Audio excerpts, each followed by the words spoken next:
surround, but I will stand, carried safely by your hand.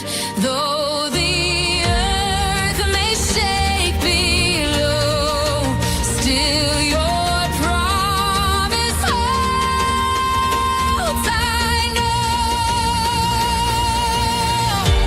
no fear in the fire. You are here. Every shadow disappears. No fear in the fire. I'll remain in your love. I stand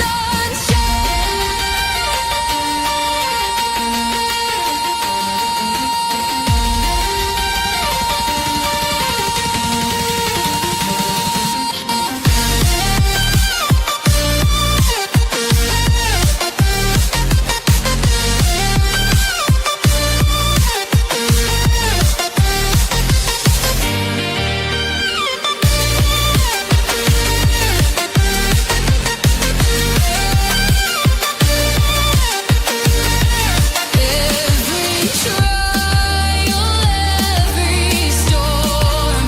In your mercy I am warm. Chains may rattle, walls may fall. Still your love will conquer all. No fear in the fire. You are here. Every shadow disappears. No fear in the fire. I'll remain in your love. I stand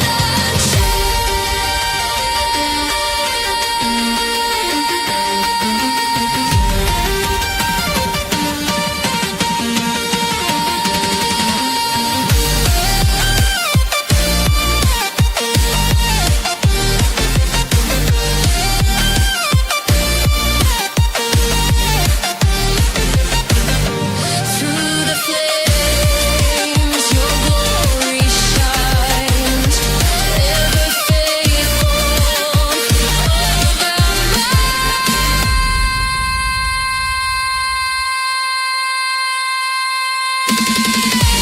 no fear in the fire.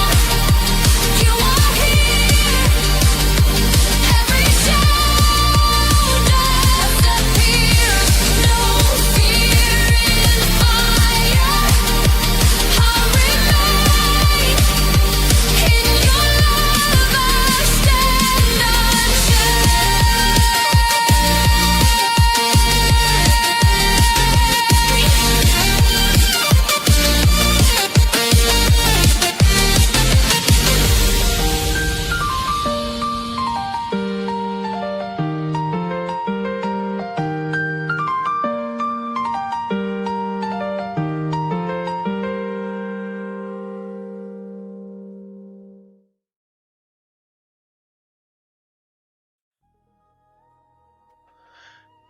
Hello, everybody.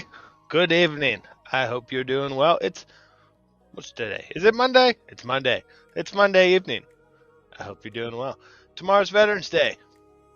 Thank you for your service, all the veterans out there. We do appreciate you. Look, everybody. Savage Saints mug. All right, everybody. Hope you're doing well, and I hope everybody had a fantabulous weekend. Whew. Sorry, been a little busy. Got snow on the ground. Just stuff going on, everybody. So hang on a second. Look, I'm drinking coffee. Isn't that bizarre? Let's do one more. Pretty good. Pretty good. Remember, guys, you can get your Savage Saints mugs on our website. Little donation to the Zeffy. Can have custom stuff to it. Look, there's Lion. There's the rabbit and the Savage Saints. This is just my little test mug, but you know, you can get yours. We got soap. So I hope what was that? Sansa. What was that?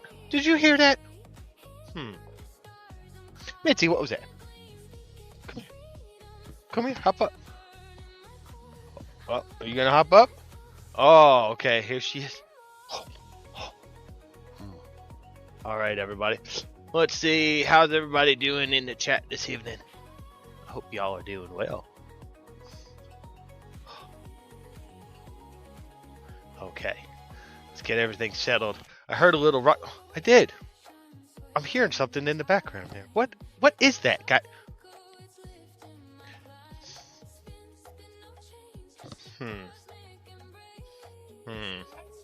You hear that too?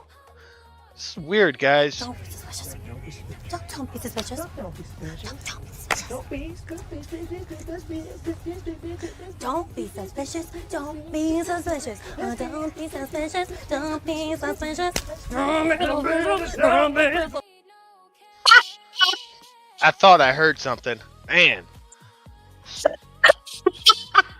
Just some loud noises over there, knocking on the blanket forts. Goodness gracious. Rude. I haven't seen it since you put my face on there. Rude. Chandler's in the house. What's up, Chandler? Hope you're doing well. You bunkering down for the snow, dude? It's a little chilly out there, man. All right, Astro's in the house. Everybody be sure to check out Astro's channel. I don't know how to post that link that Dove was telling me about. So Dove, if you can hit that, be sure to check out Astro. He does some awesome stuff up there in Canada. Oh, we got Secret here. Rats is here. That's cool. Oh, yep. Time to go down the rabbit hole, Dove says. Well, we threw Secret down a little bit. We tied a rope around her and pulled her back up. So we were able to secure her before she fell fully down there. Might have to toss her deck down this evening. Let's see. Stefan says Dove is the victory backer. She's rich. Well, figured it out, guys. I guess we could just shut down the operation. He's Damn it, figured Doug. out. Where's my money? Figured it out, guys. Yep. Under Madness After Dark asks, how the heck did you get 56,000? It's 59,000. Thank you very much. Didn't have 40 million views or anything and 900 some videos. No, that had nothing to do with it. Jonas says, man, the shit is getting deeper. That it is. It's about 4 inches deep from what I look outside. That shit's getting real deep. Fucking snow everywhere. Secret, how is it going in your neck of the woods? Beautiful 80 something degrees today. Yeah.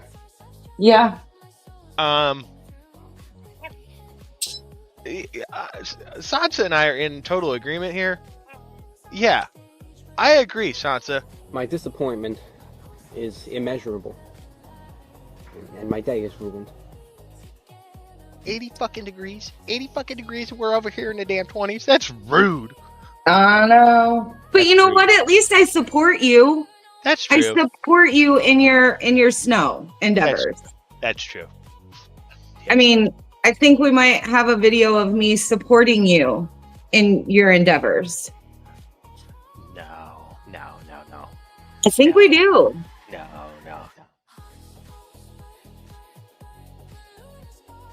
I think you're wrong. Oh! Mitzi, do you have something to say? Do you have something to say about this? Mitzi says, I have a fast car. Mitzi, do you hear? There's sunshines? There's a bag of sunshines going on. No, mommy, you got a fast car? All right. As you can see, everybody, we got a co-pilot this evening. Okay. I hear Mama too. Hold on, guys. Lion's speaking to us. My God, I'm hallucinating. I see little balls of sunshine in a bag. Yeah, see, that's a happy girl. You see her licking her tongue? oh, goodness gracious. Oh, good. We got a co-pilot here, everybody. She's taking over the show. Is that what you wanted? It is? Oh. I love those balls of sunshine. Oh my goodness, the girls are in agreement, right? Right? Okay. Oh my goodness. Sorry, everybody. We got the yipping and the yapping here. Come here. Why don't you come up and say hi since you want to talk from the gallery? Oh. Oh. No, none of that. All right, there you go. Now you're up here. Say hi to everybody. No? What? Oh, what do you mean? What do you mean? No. So she just made a big fuss about coming up here, and then when I said that, she just said no? Oh my goodness, guys. She's still pissed off that you didn't let her lay outside in the snow all day. I think so. All right, everybody. So, Rhett says, my part of Florida is getting a freeze warning tonight. Not just a freeze warning, but a hard freeze warning. Yeah, everybody, be sure you check on your neighbors, check on the dogs and all that, especially in those areas where you're not used to the freezes, because, you know, things get a little dicey. Pipes, all that crap. Did you say dicey or spicy? I said dicey, but my coffee is a little bit of spicy, and I'm wondering. Why is it spicy? I'm very, very curious. Astra, I slipped on the snow earlier, and I know I'm gonna feel. Oh yeah, dude. No, yeah. I would say get an ice pack on it, but just go sit outside. yeah, I was green. Thank you. Maybe freezing temps already. Yeah. Y'all can have the snow back. I don't want it. It's a good about 3 inches or so, just where I'm at right now, and temps are dropped. It was like 20 some degrees all day today, and it's just steady coming in. 7 Saints. 9-1. Rabbit. All right, guys. So we're gonna do some. Oh, there's Giggles. Sorry, guys. I'm slowly catching up on the chat here. Giggles, I hope you're doing well. Yep. I have to turn off the water, drain the pipes. Yep. There's Walrus. Hi, Walrus. Oh, everybody's in here. Oh, Dove is jumping around. Yeah, Rats, I got 2 of the streams running. It's a habit now. I'm kidding. Dove's going around looking for you. Okay, everybody. So we're doing some... We're going to talk about aliens again tonight. So we'll put our banner up. Even though it's not really our theory or an opiniones. It's just what we're being provided with at this point. So, for those of you who didn't watch our prior episode, we did a little bit, like we just stuck our feet down into the rabbit hole a little bit, and about the alien situation, because there was, and still is, a comet circulating around, well, Allegedly! We don't know exactly what it is. Something's flying around out there right now, and they're trying to figure out what it is. So that kind of sparked our little dab down the rabbit hole. So we're going to do a little update here on 3i Atlas, and then we're going to talk about some Roswell stuff, because there's some stuff I didn't know about, and I'm very curious. So I'm going to have a little education lesson tonight, and let's talk about it. What do you guys think? So before we go any further, how is the audio, everybody? Does it sound good? Secret, is it good on your end with the background music? All right, background music sounds good for her. What about you guys in the chat? Give me a 27,677 if everything's good. That's a big number. 27,677? Yeah. I remembered it. I'm surprised I remembered it, but I did. Yes, have a wonderful evening. Yeah, all right, we got one. That's perfect. That's all we need. That's all we needed. Okay, so we are going to go on, because, you know, I got my funky headset here. Yeah, go ahead, everybody. Make fun of me for it. Make fun of me for it. Sorry, this is a $350 headset when it was new. And now it's probably worth $20. So, they have some questions about this. Now, this is all speculation right now. Everyone's trying to figure out what the heck's going on with this thing that's flying around.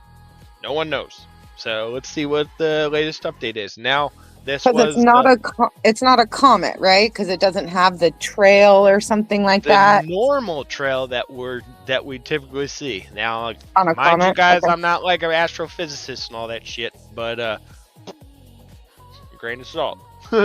But normal comets, we see a tail, especially when they go around a sun or some sort of object like that. So it's shedding more of the material. So it should be getting more and more out. So we didn't see that. Plus, what they observed was the temperature.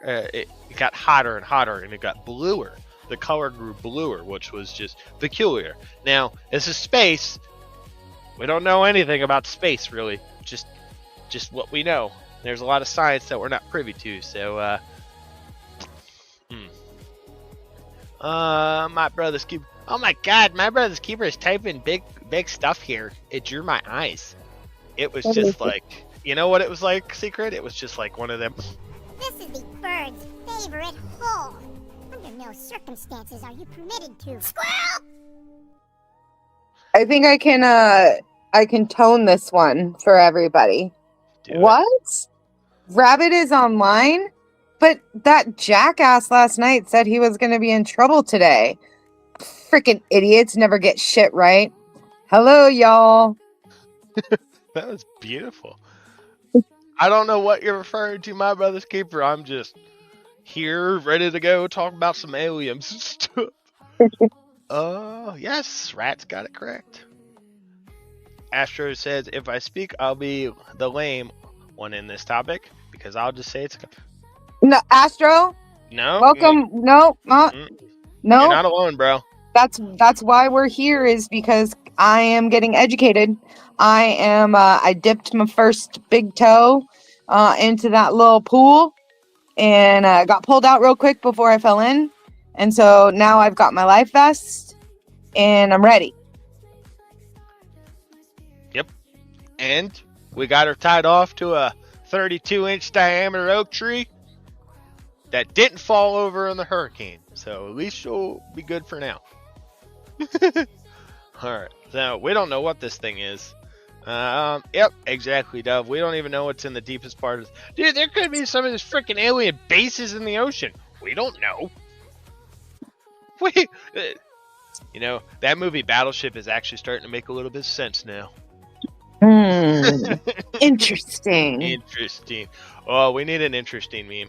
Oh, hold on. Let me put that on my list. We gotta write that down.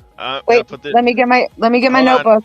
My trusty notebook. All right, hey guys. So there's an ongoing thing here in the chat. Oh, and just for shits and giggles, I'm gonna do a one goal for any type of super chat, just because we're that cool. Not super specific. Any type of thing. But we have an ongoing thing here, guys. One super chat, any, all the colors, bam, 3 hours. Booyah! Then if you guys have any ideas for memes or cutscenes or stuff, just like toss them in the chat. We'll throw them in the notes, because it'd be pretty cool. So we need... That's interesting. I just wrote it down. Alright, I'm writing it down too. Writing it down too. Excuse me, guys.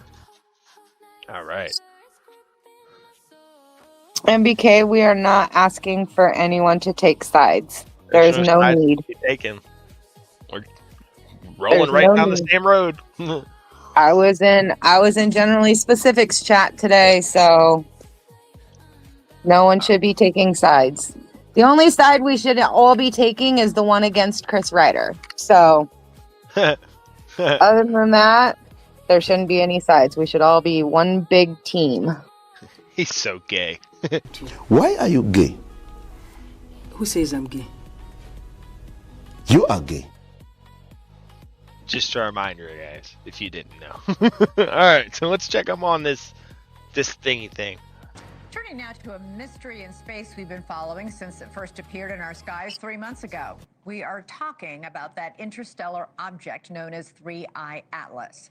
Most scientists think it's a comet, But one high-profile Harvard astronomer has been So let's look at these pictures here. So on July 2nd, it was 4.4 astronomical units away. On the 11th, it was 4.15. On the 31st, it was 3.49. On August 13th, it was, wow. So, I mean, it's decent speed. Like, it's booking it.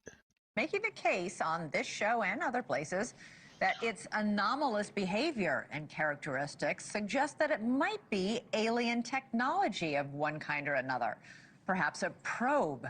3i Atlas recently passed closest to the sun and will soon pass close to the Earth. But it may not be in one piece when it does. Professor Loeb says that based on his calculations, it looks like 3i Atlas has been losing an extreme amount of mass, which could mean it's exploded into a dozen smaller pieces. So, is it just another fascinating celestial phenomenon, or did the mothership just separate into a squadron of reconnaissance aircraft? Oh God! Don't pose that question. Not right now, Oh, please. Jesus. Oh no! Jesus criminy. Didn't we just I watch a just lost movie my other about train of this? thought. Fuck. We just freaking Fuck. watched a movie about this. Oh my God. No. No. Damn it. Oh, so I was motherfuckers, man. Now we're like 2 inches down the rabbit hole, and there's already like a side tunnel I want to go down. Yep. Oh, this bitch literally just fed me the fucking. This is the bird's favorite hole. Under no circumstances are you permitted to. Squirrel! That mother. What I was going to say before she brought up that amazing fucking question is it would be amazing if we had, just, I don't know what the right semantical term would be, but some sort of vessel that we could use in the, my whole space terminology is gibbing right now. Just, in the outer Earth orbits, if we can have something that goes out there, send it out, pick up some of these samples, and figure out what composition that thing is. But nope, she wants to say, oh no, it could have broken off into different pieces of the mother. Bro! They're coming back. Her little worker bees were just sent to. Ugh. They answered the distress signal. They're back. Harvard professor Avi Loeb joins us now. That question was only slightly. Dove asks, what movie? So, we watched Independence Day Resurgence. And coincidentally, guys, if you watched Hollywood, watched 30 years ago, 40 years ago, 40, 30, 20, 10 years ago, watch the progression in the alien technology and what's being released to the public. I mean, they're slowly feeding all this shit to us. So when the time comes, when they come here and we're like, what? So instead of being scared, we'll be like, yo, what's up? Let's chill. What up? Shaka bra. And then, Calgon, take me away. Oh. You forgot to pull up that one, didn't you?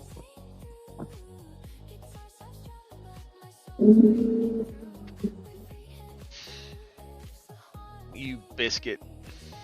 I completely forgot about that one. It's okay.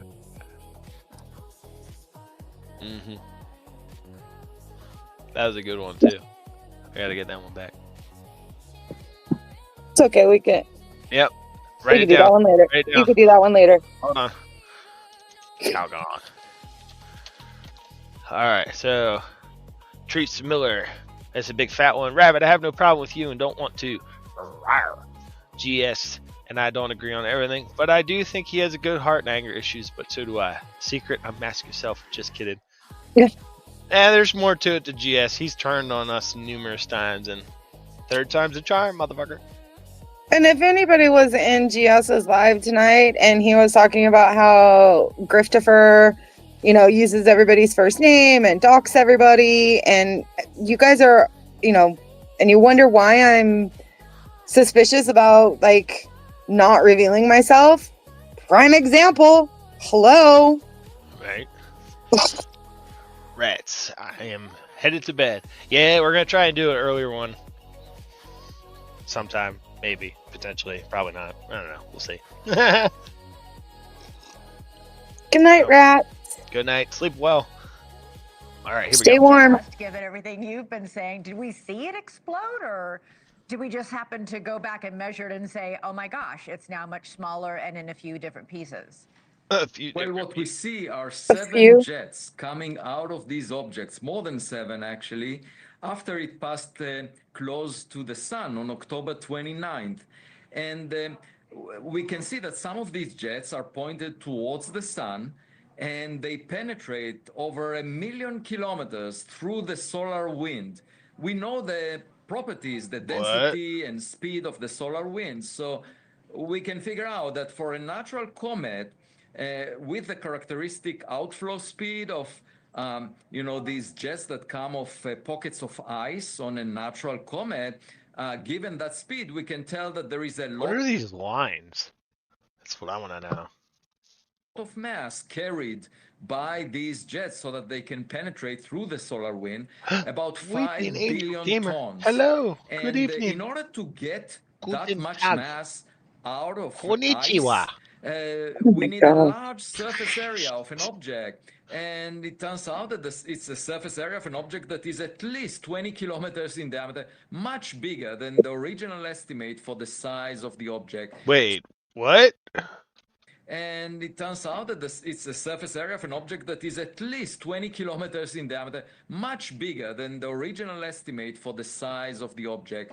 So that would mean for a natural comet that it was broken up into many pieces such that the surface area, the total amount of surface of these many pieces adds up to the amount of mass that we need to release by vaporizing volatiles. Now, in the case of a technological object, maybe the jets are coming out of thrusters, in which case technological thrusters can reach much higher speeds for the gas that comes out of them, in which case we don't need as much mass. The fuel can be a small fraction of the mass of the spacecraft. So the coming weeks will be really decisive. Either we see a fragmented object where the pieces will get separated from each other by the tide from the sun, or we would see an object that maintains its integrity and has very high speed jets coming out of it, in which case we will have to contemplate a technological origin.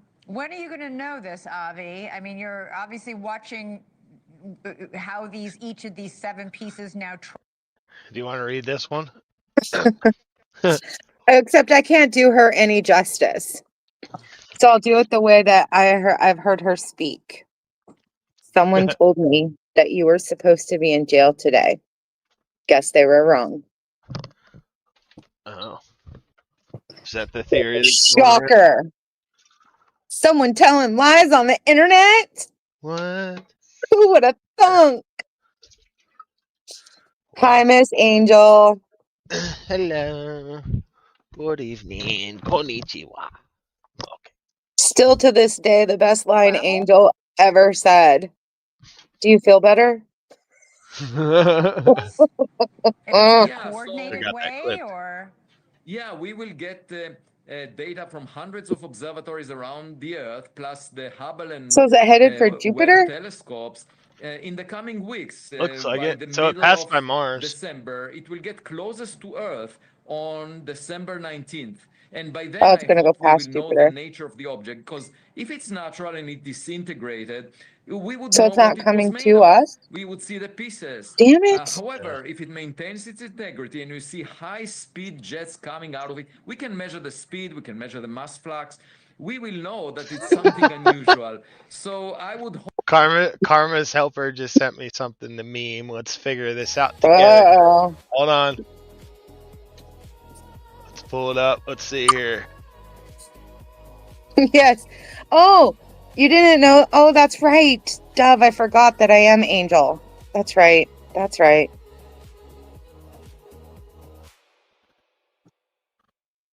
All right, so This is our new meme idea, guys. Dumb. You're dumb. Damn it, Junior. You're so damn dumb they had to burn down the school to get you out of 3rd grade.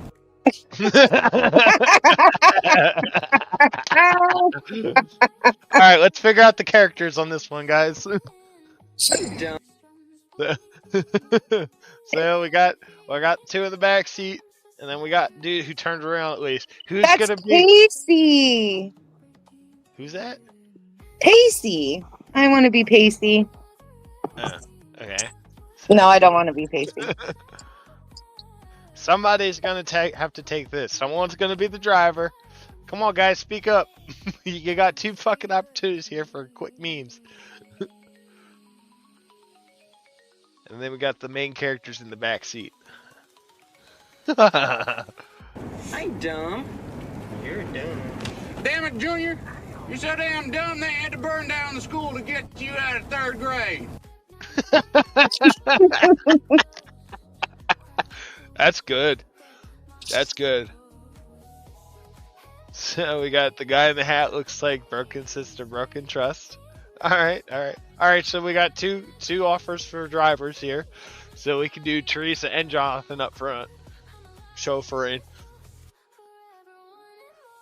Who's gonna be the Riri? So we put Tiff in the neck brace and make Ryder.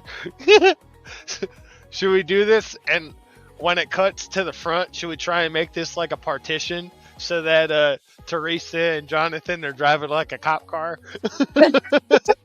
I can try. I don't know how well it will go. So one more time, we'll play it one more time for you guys. I'm dumb. You're dumb. Damn it, Junior. You're so damn dumb they had to burn down the school to get you out of 3rd grade. So it's either BSBT or Tiffany for the neck brace guy. Well, who are we putting as the dumb person? Is that Chris? Is that Grift?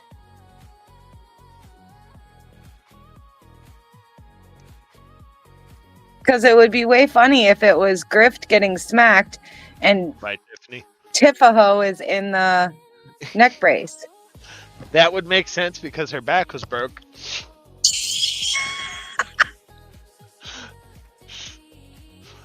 I could do just to, hold on, is there one? Okay, so it's, alright, perfect. So it's the same angle.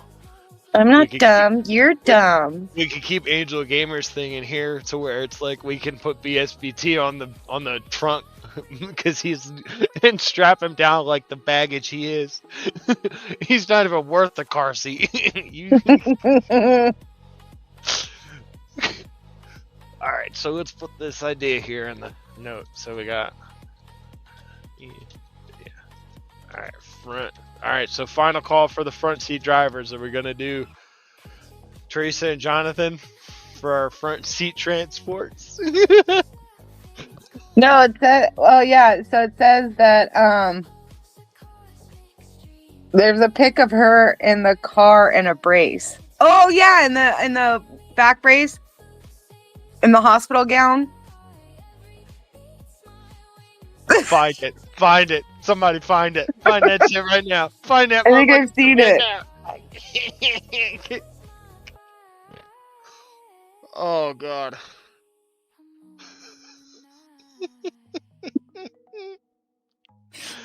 Oh god, guys.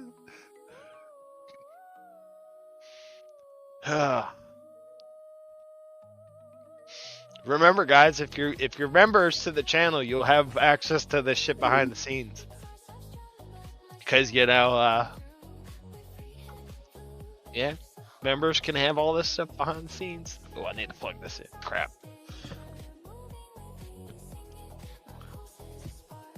Right. Oh goodness. All right. So we got our drivers. So we've got Teresa and Jonathan in the front seat, and Tiff and Griftifer in the back. And then BSBT on the trunk lid. because he's not worth putting inside. All right, guys, we got fantastic. Well done, everybody. Well done. Stay tuned for tomorrow's episode. You will see that meme come to fruition. What is that? Yeah. Let's go. You got a fast car. I want to get anywhere. Any place is better. Come on! I messed up the words anyway. Damn it! Why you gotta interrupt me while I'm singing? Skirt, skirt. Look, I'm just trying to be your best hype. Like hyping, from the back. Skirt, skirt. I appreciate it though. I really do. Okay. Hope that by the holidays we would definitely know what the nature of this object is, and that would be a nice gift for all of us. Yes, would. So it's December 19th is when we're gonna get our next real big update, hopefully. We're being invaded by aliens. And they laugh about it. The nature of this object is, and that would be a nice gift for all of us. Yeah, Merry Christmas. We're being invaded by aliens. Oh! Ew! Dude! What the fuck? Fuck it, bitch! Second time she's gotta say some shit. She's desensitizing you. She knows what's up. Would be nice to have a definitive Elizabeth answer. Vargas, man. Okay. Avi, on December 19th, you're booked on this show to I will be reveal glad all. Yeah, whatever it is, it's a blind date, and whatever. All right. So Astro says if it's aliens, it could be friendly. Why That's do what I people keep assume saying. They assume it's bad aliens because of the fucking Hollywood and all that stuff, because of like stupid scene.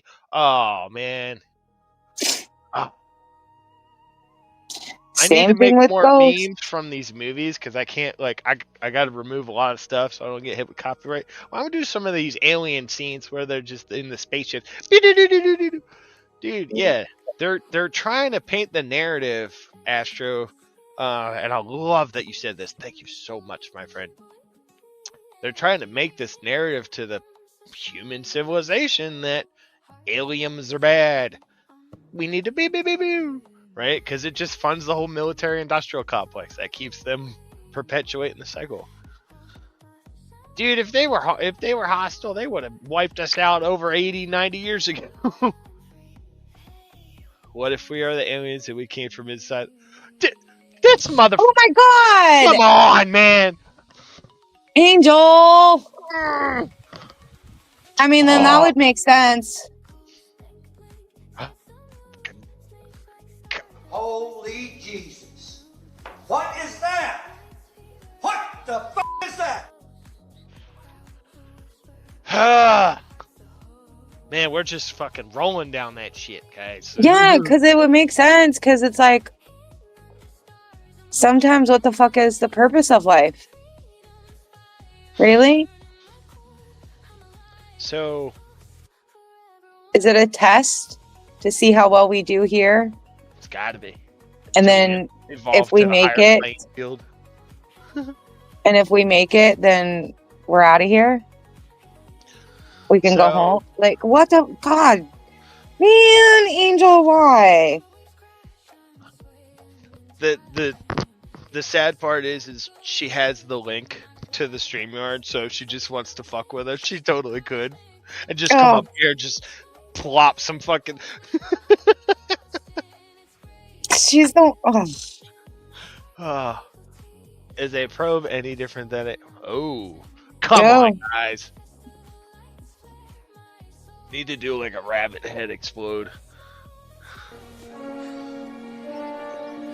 I'm sorry, I just hallucinated. What? What? What? What?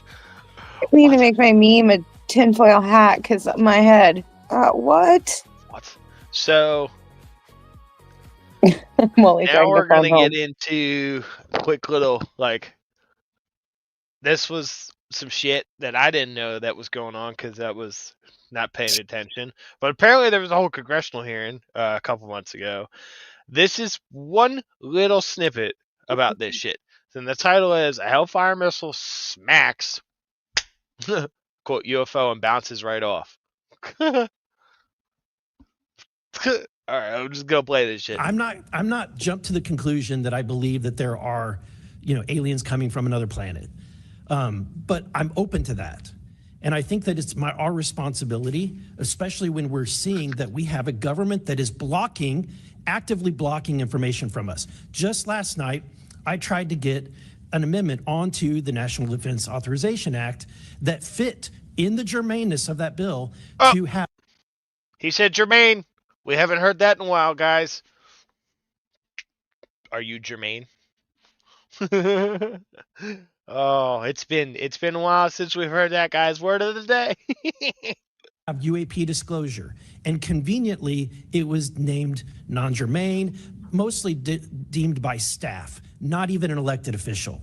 This is the kind of stuff that we repeatedly see. Last year, we were blocked by someone in House administration from being able to receive a full briefing from Arrow. So not an elected official, but someone in staff blocked us. And I've had it. Enough is enough. I want to cue up a video that I've been given. And as before it starts, I'm going to describe. This was taken October 30th of 2024. This video is of an MQ-9 drone tracking an orb, or this object, off the coast of Yemen. You'll see that another MQ-9 launched a Hellfire missile. That you cannot see that drone, and so I'm not going to explain it to you. You'll see exactly what it does. So before we watch this, MQ-9, it was a Reaper, right? Yeah, Reaper. So I'm gonna show you guys what type of drone we're talking about. Oh, get out of here with your damn. All right, so the typical Reaper. It's kind of like the standard that they use now. No. Most of them are armed. And here we go. Testing. I don't need this crap. Design. Alright, here we go. Oh, coincidentally, most of the Reapers and Predators are at Creech Air Force Base in Nevada, which is Area 51, more or less. Right, so that's where most of them are stationed out of, guys. So here's a photo of it. It's carrying Hellfires. So this is the missile that was shot. So just to give you guys, if you're not, most of you know, but if you're not aware of what they're talking about, this is what's tracking this UFO. Read some of this chat real quick. Who said a probe had to be large? I mean, both are used to gather information, so why can't a probe be the same size? That's true. That's Very true. Very true. How about they release the file? No. No. Oh. Not allowed. Yeah. Not allowed. Come on. What's wrong with you?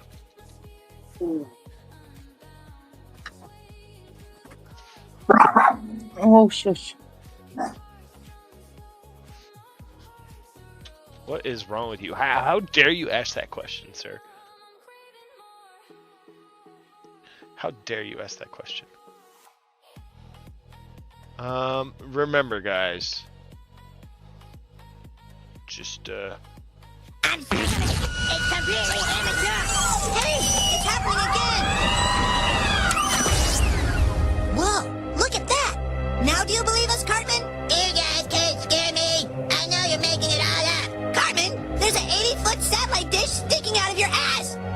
Sure, you guys! What? I don't have a probe coming out of my ass, guys. It's just make-believe. Stop.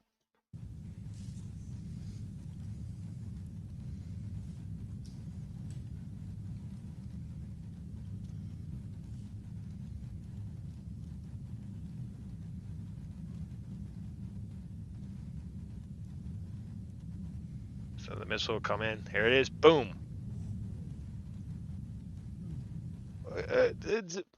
What? Look at that What shit. in the holy fuck was that? Just watch What? this. Let's just watch, guys. What the Oh, hell? oh. I can't. Oh man! I can't. Oh man! Hang on. Hold on. Let's watch this first. Dude, hang on. Look, here it comes, and then, bam! It just the fuck. So something went left, and then what continued on? The Like, missile continued on, just like it hit so it. it hit it off course, but didn't explode it. No, it just Just bounced right off like a ping pong. Bing! yeah. And then look, the whatever it is, it just keeps going. It just keeps going. Yeah, look, just no big deal. This is So, when you haha, zoom sucker. out. Yeah, it's You just can still tumbling see now. it traveling. What the fuck? Look, and it's over the fucking ocean. So, Mr. Knapp, What? Huh? Oh god, what the fuck is this? Hi, Oh, Miss bruh. Angel. All right, are we gonna segue on this shit? Yeah. Oh god, guys. I don't know. Look, I just tuned in, so I don't know what your topic like. Super. I mean, the topic overall was Roswell, but this fucking who cares? Let's just. I mean, the new study shows that the extinction of dinosaurs was not caused by any natural disaster. That could be a next topic, guys. Wasn't it like extinct by like a meteor or something? Quote. Oh, I use that oh, word this- lightly. Yeah, but this says Ooh. that it may have been wiped out by an advanced extraterrestrial civilization and not a natural disaster.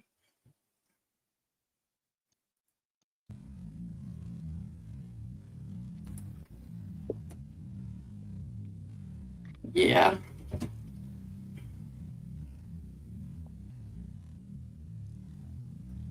Oh yeah, look, guys. Secret and AG are the same person. How are they both? It's clearly AI voice modulation. You know what? Guys. I am the internet's newest David Copperfield. Wait, who said that we're the same person? Everybody says we're the same person. Oh, I haven't heard that. Yeah, I am you. I'm Jeep Girl. I'm Alicia, by the way. I don't know who Alicia is. I'm Amber. Oh, I had heard that you were Amber. Somebody told me you were Amber. But... Yep. Whoa. What the? God. Oh. It does this when I go super slow. Yeah, and then I was you. Oh, I was Izzy. Some girl named Izzy. Oh yeah, Yep. I've been blamed for being that too. Yep.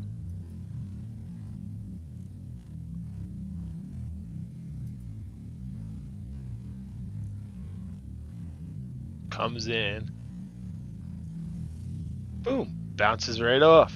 Yeah, Is it's this just a like Roswell thing, or No, this is from October of last year. oh, okay. Yeah. This was at a Congress hearing. Oh. so tonight was supposed to start the so last week we did a stream on this, and somehow we ended up getting into a rabbit hole of aliens, and I was like, I don't even know the story. I don't know I don't even know the story of Wait, you were in- Area you were in a 51 or rabbit hole? I Roswell. thought you weren't his girlfriend. What's that? I said you were in a rabbit hole. I thought you weren't his girlfriend. Hey. I'm the fat. Oh, that's right. I'm the Fet Life girlfriend. Yeah. That's right. Yeah. Come on, get it fucking right. I forgot. Sorry. I have just, I got to keep all these personalities in check. They overwhelm me. I don't know which one I'm supposed to be. Right? No. But so tonight we were supposed to do Roswell, like starting from the beginning. We are. And This was our intro. He found this today while he was setting up. He's like, holy shit. Like, this is perfect to give people an idea of what the fuck we're talking about here. Our technology, their technology. Our shit just bounces the fuck off. My cousin's husband works for JPL, Jet Propulsion Laboratories, and he was part of a project for NASA that was called like Deep Impact, where they were gonna see Is when if zoomed they out. could destroy an You can still asteroid see that it was heading traveling. for Earth before it hit here. So that was pretty cool.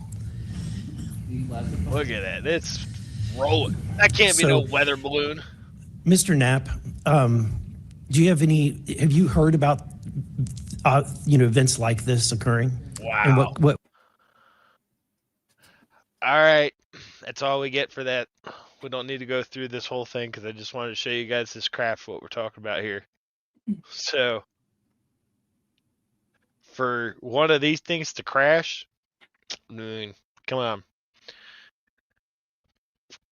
Our technology can't even hit it. Well, it can, but obviously it just bounces right off. Boink.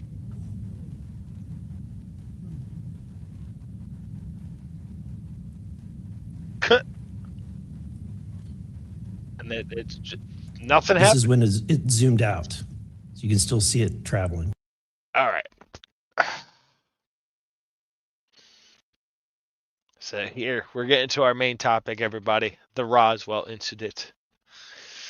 We're just going to dive right in because I'm not going to give you a spiel because it'll probably be wrong. So we're going to let this give us the little synopsis of what we're talking about.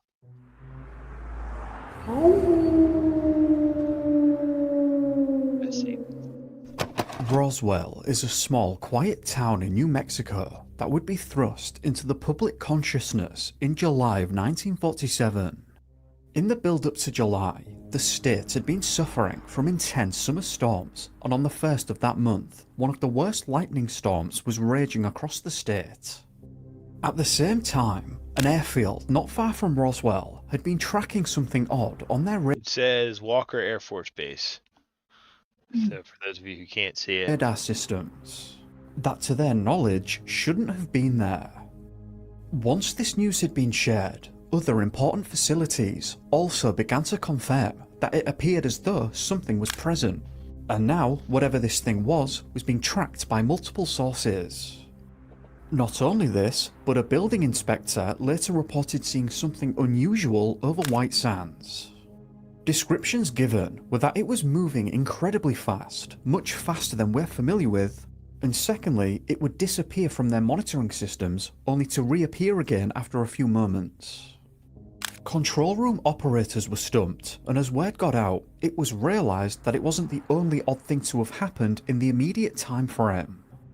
About a week prior to this incident, on the 24th of June 1947, Kenneth Arnold was flying a small aircraft over Mineral in Washington. He was travelling to Yakima, but he'd heard about a missing US Marine Corps plane and wanted to see if he could spot it before properly travelling to his destination. Once he got near Mount Rainier though, he reported seeing something very unusual. He said I'm sorry, that he saw called it some what? flashes of though he were properly travelling to his destination. Once he got near Mount Rainier though, he reported seeing something very unusual. He said that he saw Mount Rainier. Astro says, I'm off to bed. Truth is out there. Good night, Well, sleep well, my friend. good night, sir. Hello. Linda says it's a lot of people to try to remember horrible. You guys are probably talking about. How dare you guys talk among Christians? No side conversations in the chat. No, you need to be focused, class. What is wrong with you? Pop quiz. Whatever. Do what you want. There you go. There's your question. It's a lot of people to try to flashes of remember. light, and Yeah, then me saw a too, group Linda. I don't know what we're talking about, but I I agree. think it was the who I am. Oh, yeah, you're. There's too many of them. We got to make sure which personality is Don't speak for me. present. Tap into the right personality. Mm-hmm. Who do I want to be tonight? 5 out of 7. Mount Rain it there. Yeah. Mount Rain it there. Like, what is that? Golly. Come on, guys. Man, Don't hate- Mount Rainier explodes. The entire freaking state of Washington is gone.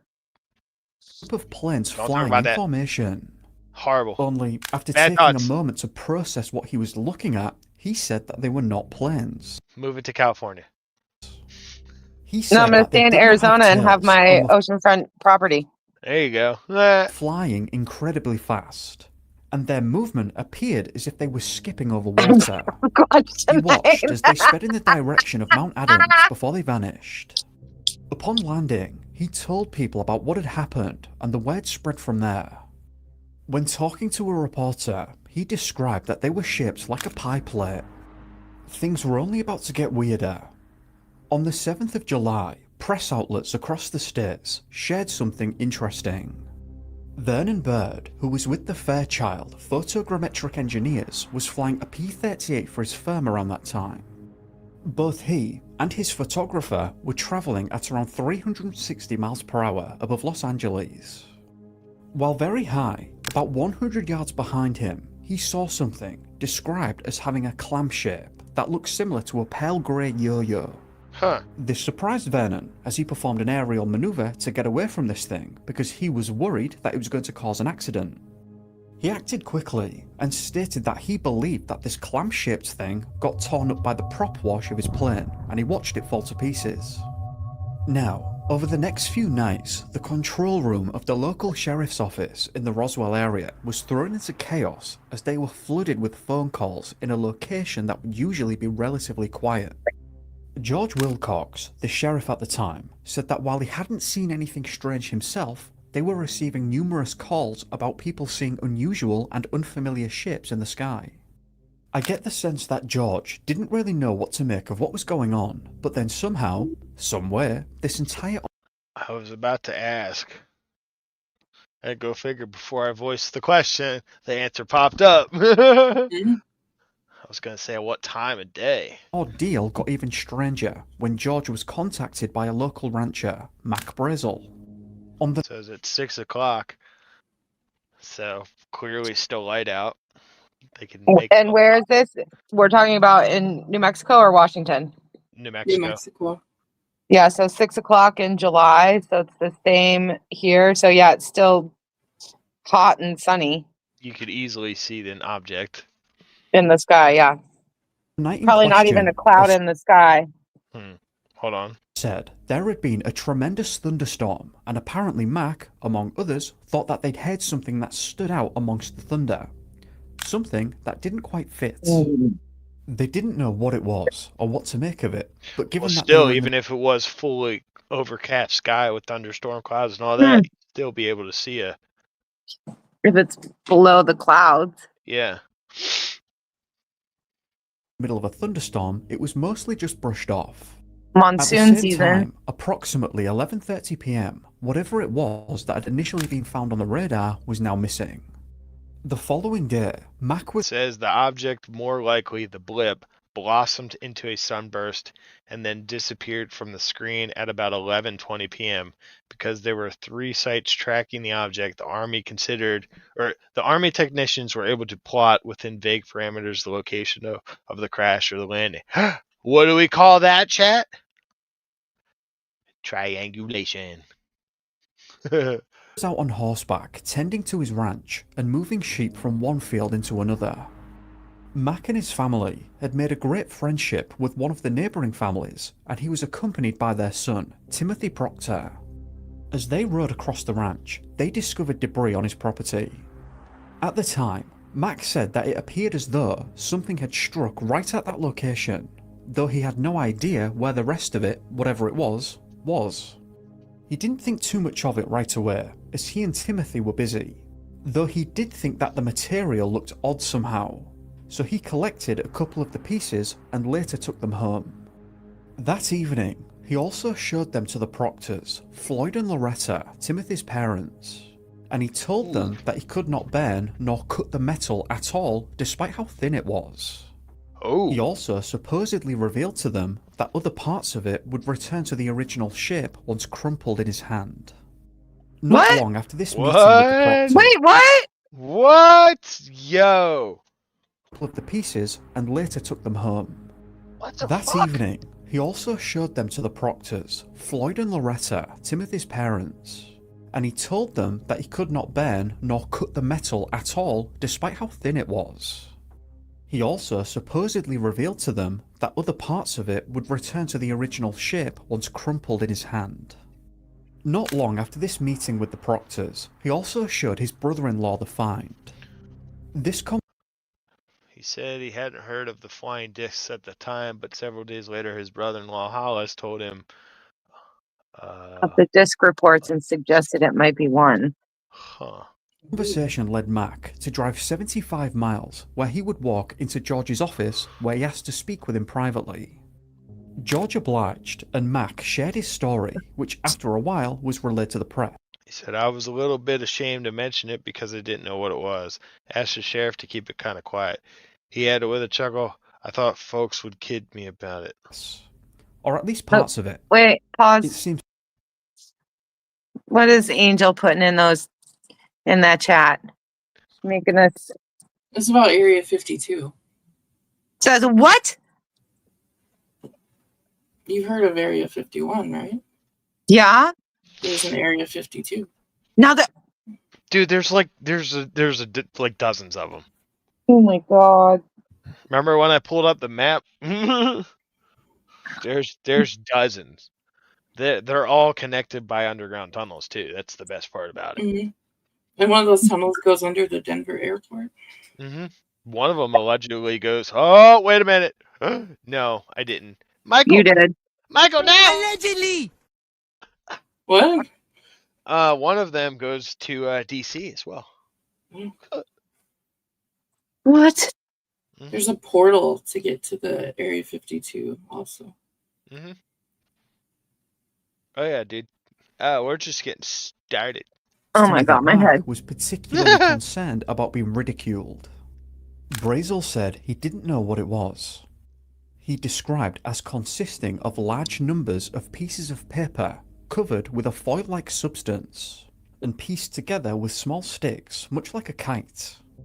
Scattered with the materials over an area about 200 yards across were pieces of grey rubber. All the pieces were small. At first, I thought it was a kite. He put it together like any kite I ever saw. While riding the range on his ranch, 30 miles southwest of Corona, New Mexico, on June 14, he sighted some shiny objects. He picked up a piece of this stuff and took it to the ranch house 7 miles away. On July 4, he returned to the site with his wife and 2 of his children, Vernon, 8, and Bessie, 14. They gathered all the pieces they could find. The largest was about 3 feet across. Brazel said that he hadn't heard of these flying yo-yos or pie plate shapes at the time, but several days later his brother-in-law told him about them and wondered if it might be part of one. Mac wanted to talk. What the fuck? And this was in 1947? Shit. I better, Hollis, you lost your goddamn mind, boy. To George about this privately because firstly, he didn't know what he was looking at, and secondly, he thought that he'd be the town laughingstock if he spoke about this publicly. Right? He would be in an promised to keep this to insane himself, asylum. but Yeah, for real, they'd snag that motherfucker up like, bro. He would have those silly probes in his brain. You go right to that padded cell, bitch. Whoa, dude. Your head hurts. Oh my gosh. The material that crumples up and goes back to normal, that's kind of insane. Be very helpful. Why can't our cars be made out of that? Then get back up. There's so many applications that could be to used. relay the information Or to the be nearby made out of airfield. that one that the drone was following and everything just bounced off. Bing. Well, that could be if. So if a car ran into Yeah, that you, could've it been just like a bounced force off. field. But if that was a force field or a shield, then why was there was like objects that were falling? I don't know. Weird, unless those were part of the missile. I don't know. So many questions. Stop Major it. Jesse A. Marcel and a man in civilian clothes turned up to Mac's ranch house and they took the material from him and brought it to the airfield. In an absolutely wild turn, after spending some time with the material. So the debris field is in between Corona and Roswell. Damn. In the middle of fucking nowhere. The forces then seem to have reason enough to organise a more thorough search of the ranch and the larger area in question with the objective of finding more. Well, so remember it crashed, so the technology isn't very good. Well, he said there was a lightning storm, right? Something like that? Any kind of geomagnetic storm might have affected flight. That too. So if there was nuclear testing that brought them motherfuckers here, and they're not used to our environment, Mother Nature, what Angel said, the geomagnetic storm hits, their stuff gets all wonky. Meow. Plausible. More of it. Apparently, based on the immediate news reports, it seems like they may have found more than they'd bargained for. Major Jesse Marcel, alongside what must have been a larger contingent of personnel, returned to the ranch and conducted a more large-scale search, starting from the initial area where the material had been found. It's not clear if the military had an intent that was beyond the understanding of the public. But why would the military? Yeah. That they Is that had an actual retrieved one of photograph? these so-called discs from the ranch. The implication being is that whatever this disc AI was animation. something so foreign to us that it literally couldn't have been any more foreign than what they'd found. This information was shared by Walter Howe, the public information officer of the airfield, and his message must have been approved by Colonel William Blanchard himself. This seems to have been confirmed further as press outlets began to reach out to cover the story. Officers at the base say that the disc was flown in a super fortress to higher headquarters, undisclosed. The intent To higher headquarters. What the fuck? Dude. intelligence office reported that it gained possession of the disc through the cooperation of a Roswell rancher and George Wilson, sheriff at Roswell. The disc landed on a ranch near Roswell sometime last week. Not having telephone facilities, the rancher stored the disc until such time as he was able to contact the Roswell Sheriff's Office. Residents near the ranch on which the disc was found reported seeing a strange blue light several days ago about 3 AM. This was the case for only one day, however. Very soon after the story broke, everything was retracted heavily. General Roger Ramey told Major Marcel to bring the wreckage remains to him in Texas. Shortly thereafter, they disclosed to the public that this was the remnants of a balloon used to monitor the weather.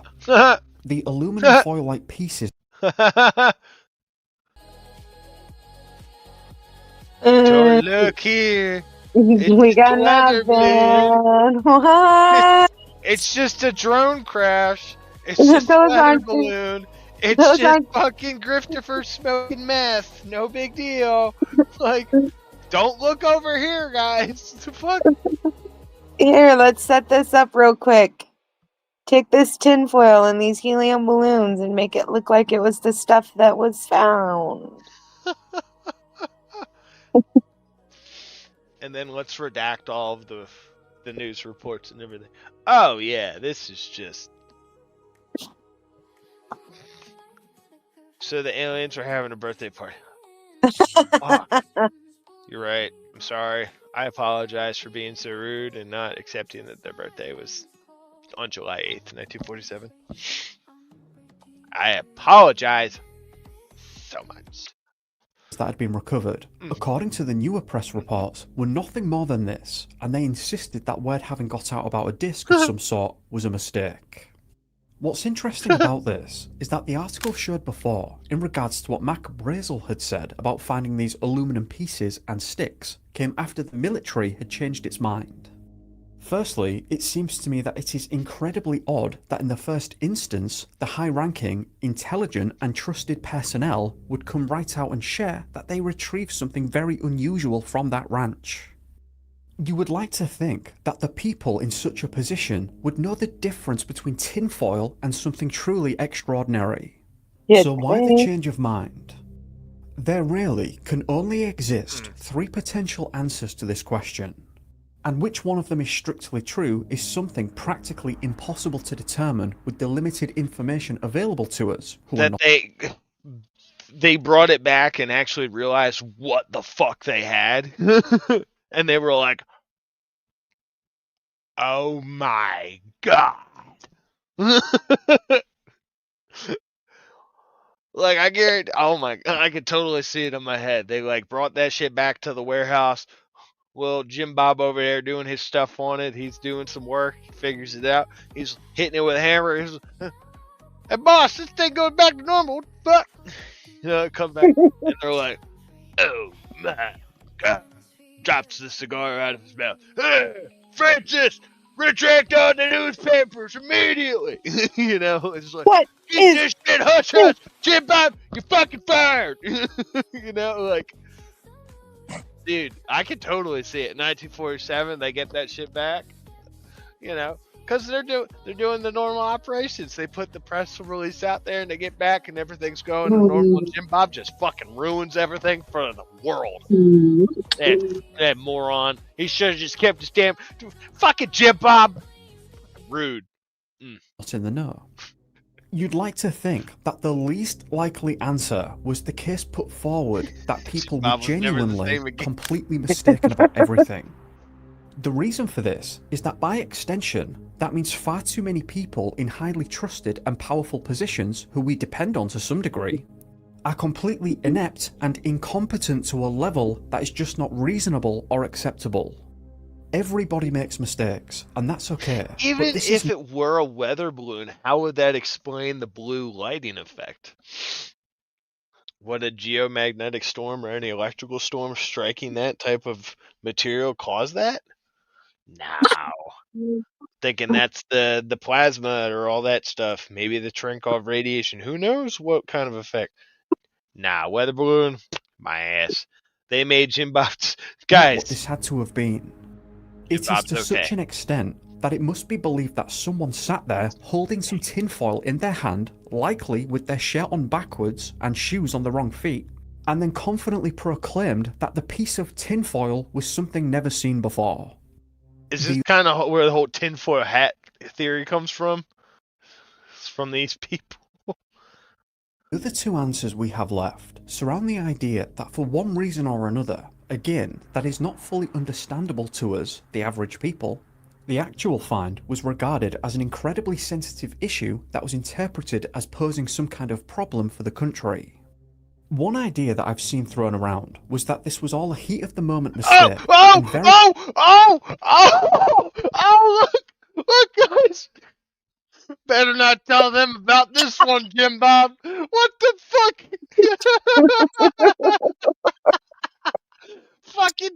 I fucking told you guys. Jim Bob, he ruined it. He fucking ruined it. Much bad judgment by the people who decided to explain the story as a disc being found on the ranch. The reason given for this is because it is not out of the realm of possibility that whatever was actually found belonged to the military itself, and therefore was their own experimental equipment, perhaps even Project Mogul. Okay.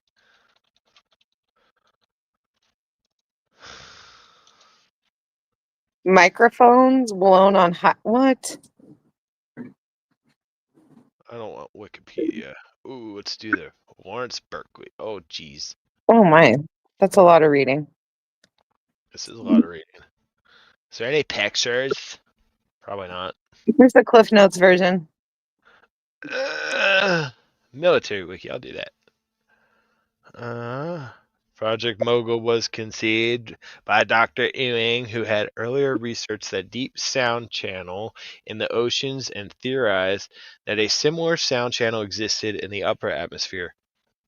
A certain height where the air pressure and temperature result in a minimum speed of sound so that the sound waves would propagate and stay in that channel due to refraction. This project involves arrays of balloons carrying disc microphones and radio transmitters to relay the signals to the ground. One of the requirements of the balloons was that they maintain a relatively constant altitude over a prolonged period of time. Thus, instrumentation had to be developed to maintain such constant altitude, such as pressure sensors controlling the release of ballast. Early Mogul balloons consisted of large clusters of rubber meteorological balloons. However, these were quickly replaced by enormous balloons made of polyethylene plastic, so not aluminum foil. They were more durable, leaked less helium, and were also better at maintaining a constant altitude than early rubber balloons. Project Mogul was the forerunner for the Skyhook program, which started in the late 40s, as well as another espionage program involving overflights and photographic surveillance of the Soviet Union in the early 50s, called Project Moby Dick. Okay. Interesting. Is there any photos? Good photos here. So they're chalking it up to this stuff. Am I getting it right? Yeah. But when did this project start?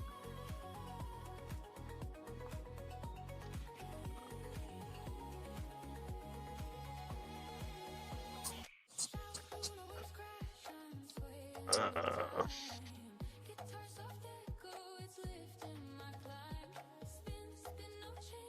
47 to 49. When in 49 did it start, though?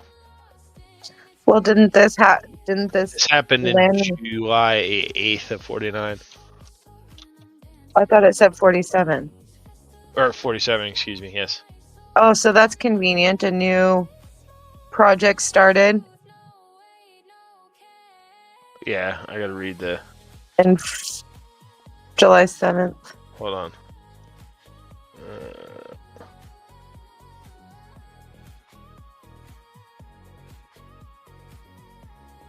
Scope.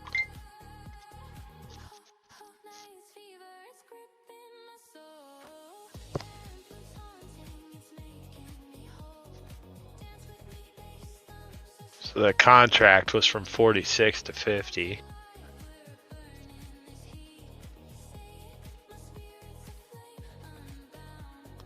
Here we go. May 28th. Oh, okay. June 7th. That's one.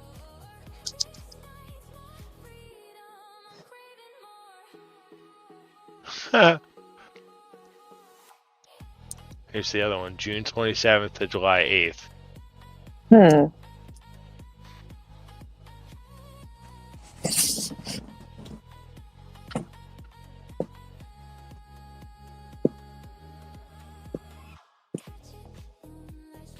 Yeah, they're trying to claim it's this. So they're saying that. Hold on, what are you guys saying in chat here? Yeah. Oh yeah, we'll talk about the Foo Fighters and all that stuff. Don't worry, we'll talk about all that. That's more the World War II Foo Fighters and all that shit. Huh.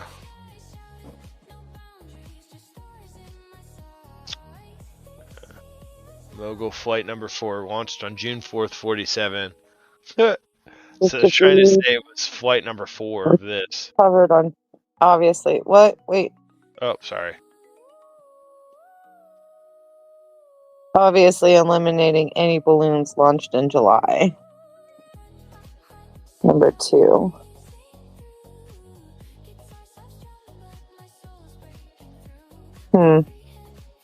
I don't buy it. A little suspicious. Don't be suspicious. Don't be suspicious. Don't be suspicious. Don't be suspicious. Don't be suspicious. Don't be suspicious. Don't be suspicious. Don't be suspicious. Some kind of balloon of their own, which had malfunctioned and ended up there. It is plausible enough that they wouldn't have wanted people to know about whatever aircraft they were playing with and developing. Much like and similar If to it was a weather balloon, If it was a balloon, why wouldn't we want to know? Like, big deal. right? The fuck? the later stealth technologies. I was trying to find my If that was not grinder. the case, Like, I then the need weed final for this. answer Did you find it? Yes. Okay, good.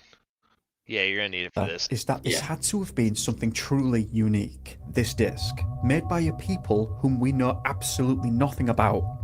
After being recovered, as the airfield spokesman initially suggested, and upon being examined, they had no idea what the origin was. Whatever the fucking Jim Bob. Hey, boss. This ain't ours.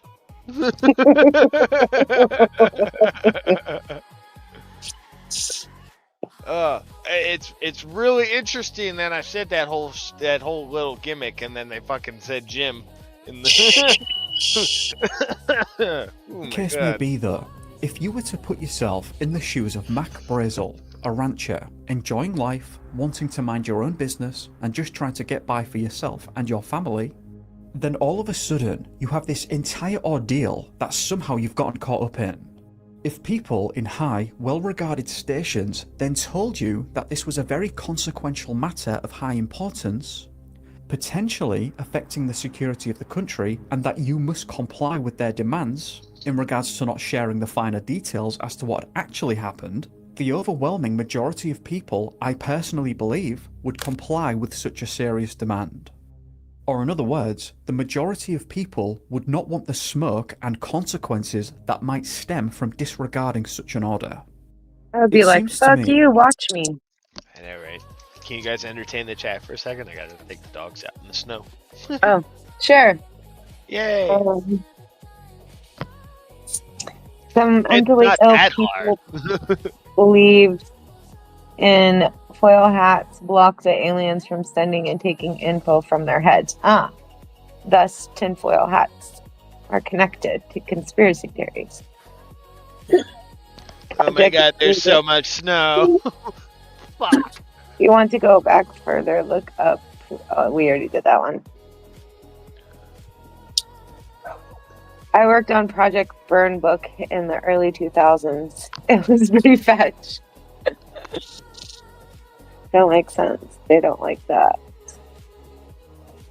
They love the Foo Fighters.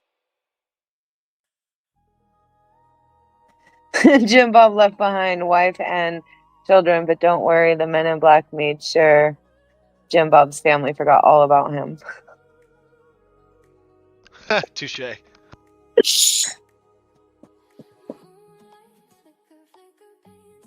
Oh my God, my dogs are loving the fucking snow right now.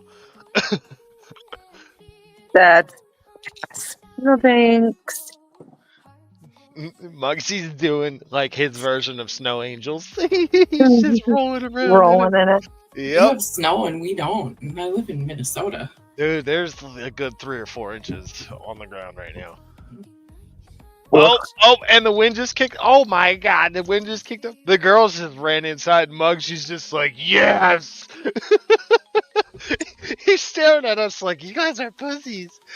We're all inside. Like, fuck, Bro. this is amazing. Yeah, it's literally what he's doing. He's all sprawled out like, yes. Oh, this is so funny. This is definitely their environment.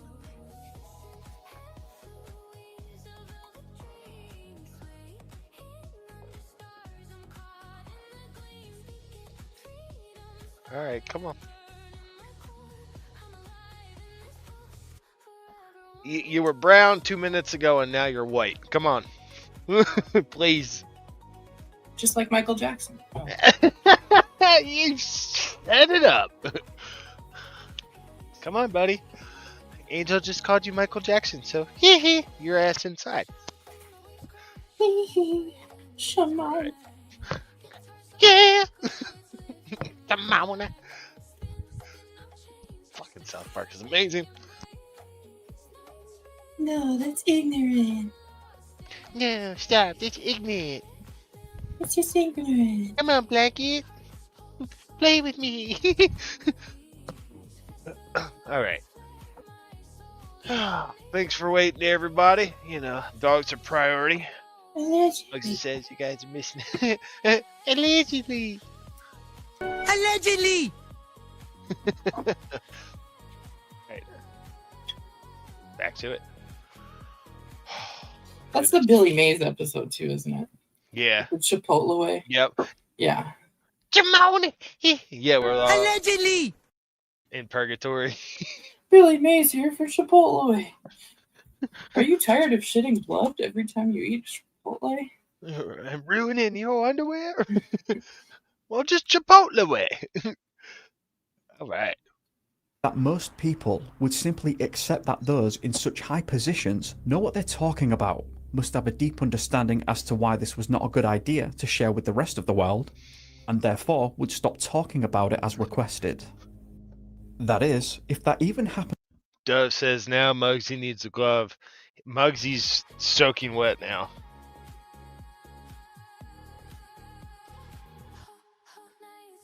And he's sitting right here looking at me like, what? Yep. You got them pathetic eyes. And you're just so fucking adorable. Oh, goodness. They're like, can we have treats? They got him.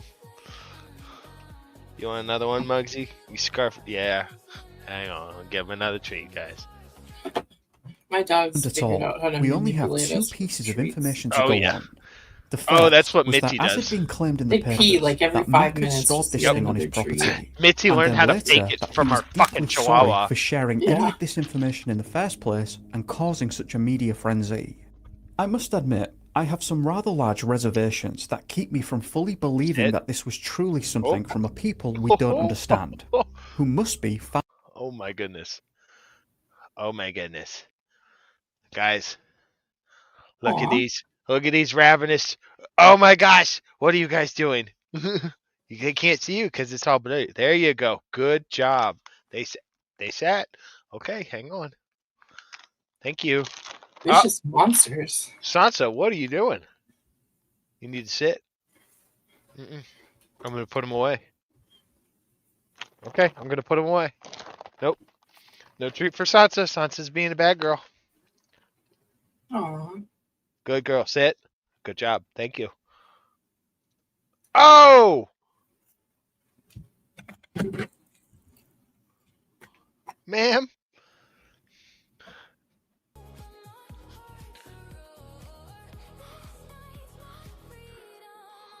What is your problem today, Sansa? You guys, I'm glad you guys just saw her act like a fool. Touch. Thank you. All right. That was ridiculous, Sansa.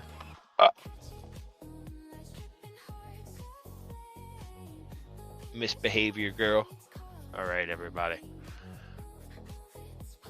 Sansa's being far more advanced bad than we girl. are. It seems highly unimpressive to me that such a sophisticated people managed to travel all the way here somehow, likely using means that we don't, at least publicly, understand yet, only to malfunction over a ranch. If we take it for granted for a moment that this was genuinely the case, then perhaps I am overestimating just how much more advanced than us they would be. How do they even, and I'm not even, Alcubierre is a speculative warp drive. Okay.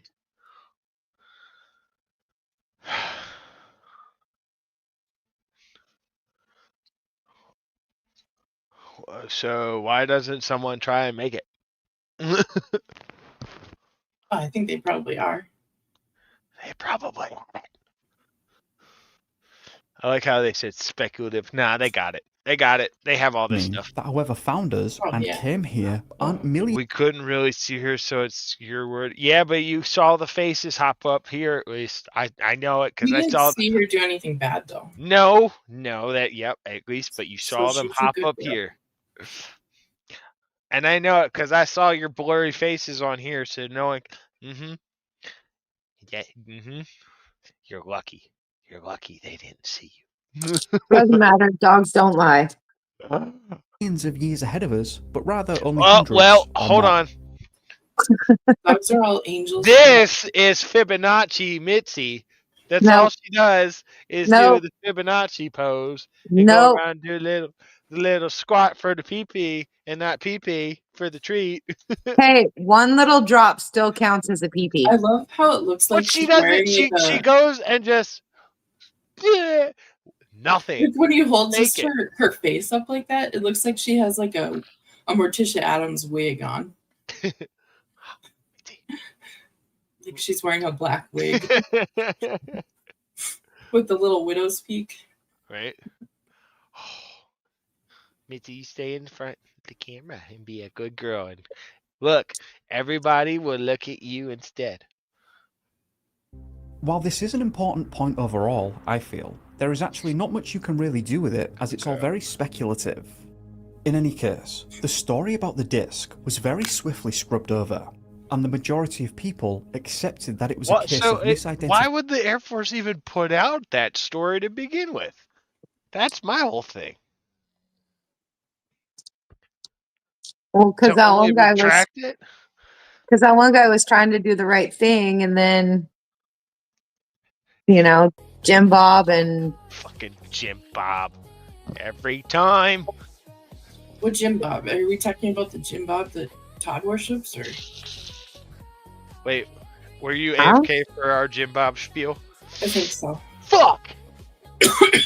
So there's this dude, Jim Bob. He's an asshole. And, he fucking ratted. That's what he did. He had one job, Angel. He had one job. And that job was to do some little stuff and some tinkering. And what he did was he was like, hey, boss, this stuff over here, I hit it with a hammer, and it, went back to normal. He fucking ratted. We could have had this super awesome stuff, but nope. Fucking Jim Bob. So it's not like the Jim Bob YouTuber guy. Oh, there's No. a Jim Bob YouTuber. Yeah, No, it's literally just some name I pulled out of my ass. Just because like shits Todd and giggles. always shows the videos of that made by Jim Bob guy. Oh no! No. No, it's Also kind of an asshole, but literally just some name I pulled out of the ass for the story. he was just doing a little skit. Okay. Yeah, but it's funny because then in the And then video, like a minute later, it was like, Jim, shh. in the video, I was like, "Fucking really."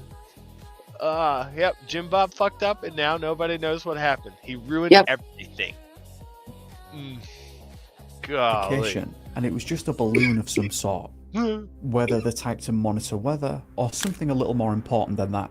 After all, during the time of this incident, America had been using such experimental balloons to listen in on highly important testing being conducted in other parts of the world, which was later confirmed in 1994 and 1997 to have been taking place. Again, it's not difficult to imagine that they wanted to keep that private at the time, but then dug themselves into a hole when talking about the disc. Locals weren't having any of it though. Apparently, many of them thoroughly believed that something completely out of the ordinary had taken place in the vicinity of their small town. For a long time, the issue remained dormant, and nobody could really say anything about it unless they wanted to be laughed out of the room.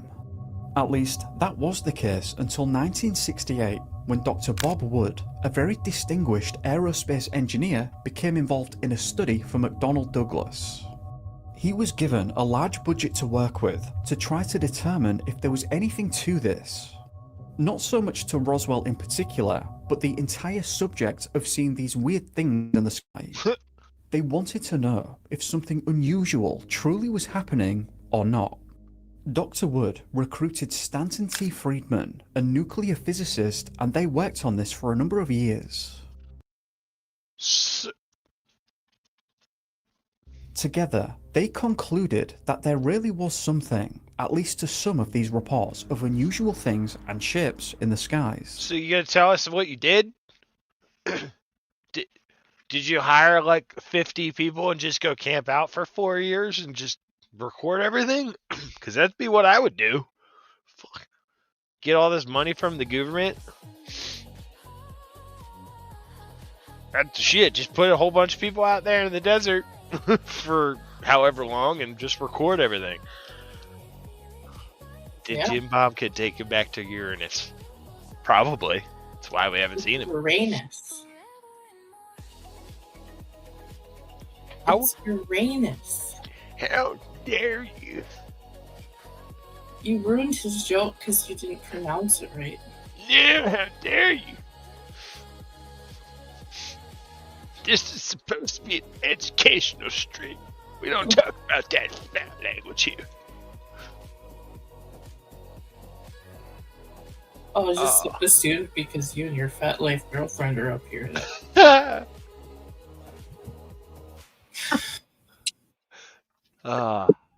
Touche, motherfucker, touche.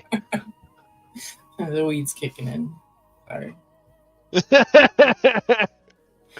There's no apologies for that. Who the fuck sent me? Somebody sent me a short, and it was amazing, and it was really relevant to the situation. Is it the Area 52 one? No, it's not. Okay. However, it's a they were tight very much Uranus aware of the short. ridicule that came along with this kind of inquiry, and as a result, they declined to report their findings to I think Congress. Titan is one of the. I'd imagine they probably felt as though they Do what? I think Titan is one of Jupiter's moons. I think so. Isn't it like the biggest one? Yeah. Jupiter. So you just heard them. Is that so? After many years, they didn't want to report to Congress what they found. this would have been what that came along with this kind of inquiry. Yeah. And as a result, Oh my god, apparently I can turn it up.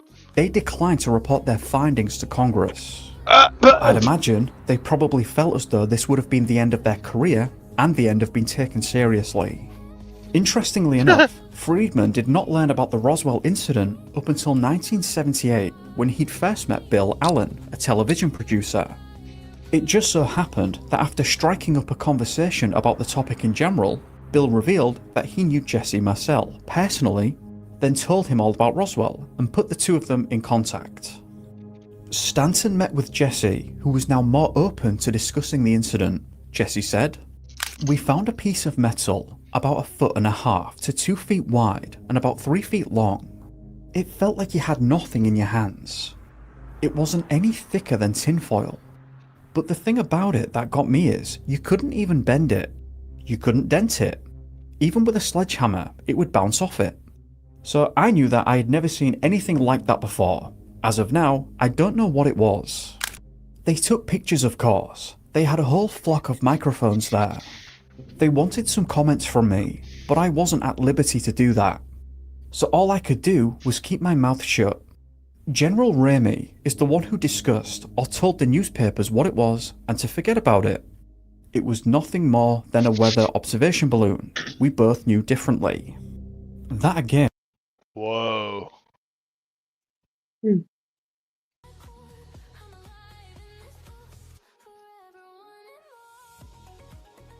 Civilian reports are one thing,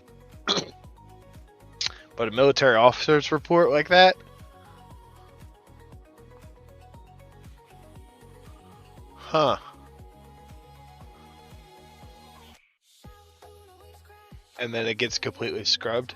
Yeah, see, it was a total cover-up. Well, I mean, it's blatantly obvious. Wow. But it might also go back to that whole Muggsy, what do you think? I see your ears perking up. You want me to talk about Jim Bob? Come here. Yeah, give me a paw if you... Oh, yeah, go play. See, I think so. It would make sense because Jim Bob over there talking about the stuff. People figure out what the hell it is. Shh. you know? Right, buddy? Good boy. Do you want to hop up and say hello to everybody? Hang on, guys. I think we're having a Mugsy break.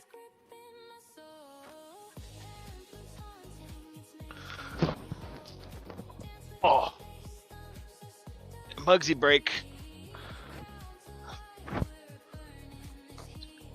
Did y'all do the Colonel interview? No, Mugsy, stop that. Nope. Nah. Hold on. What's this? I have something pulled up.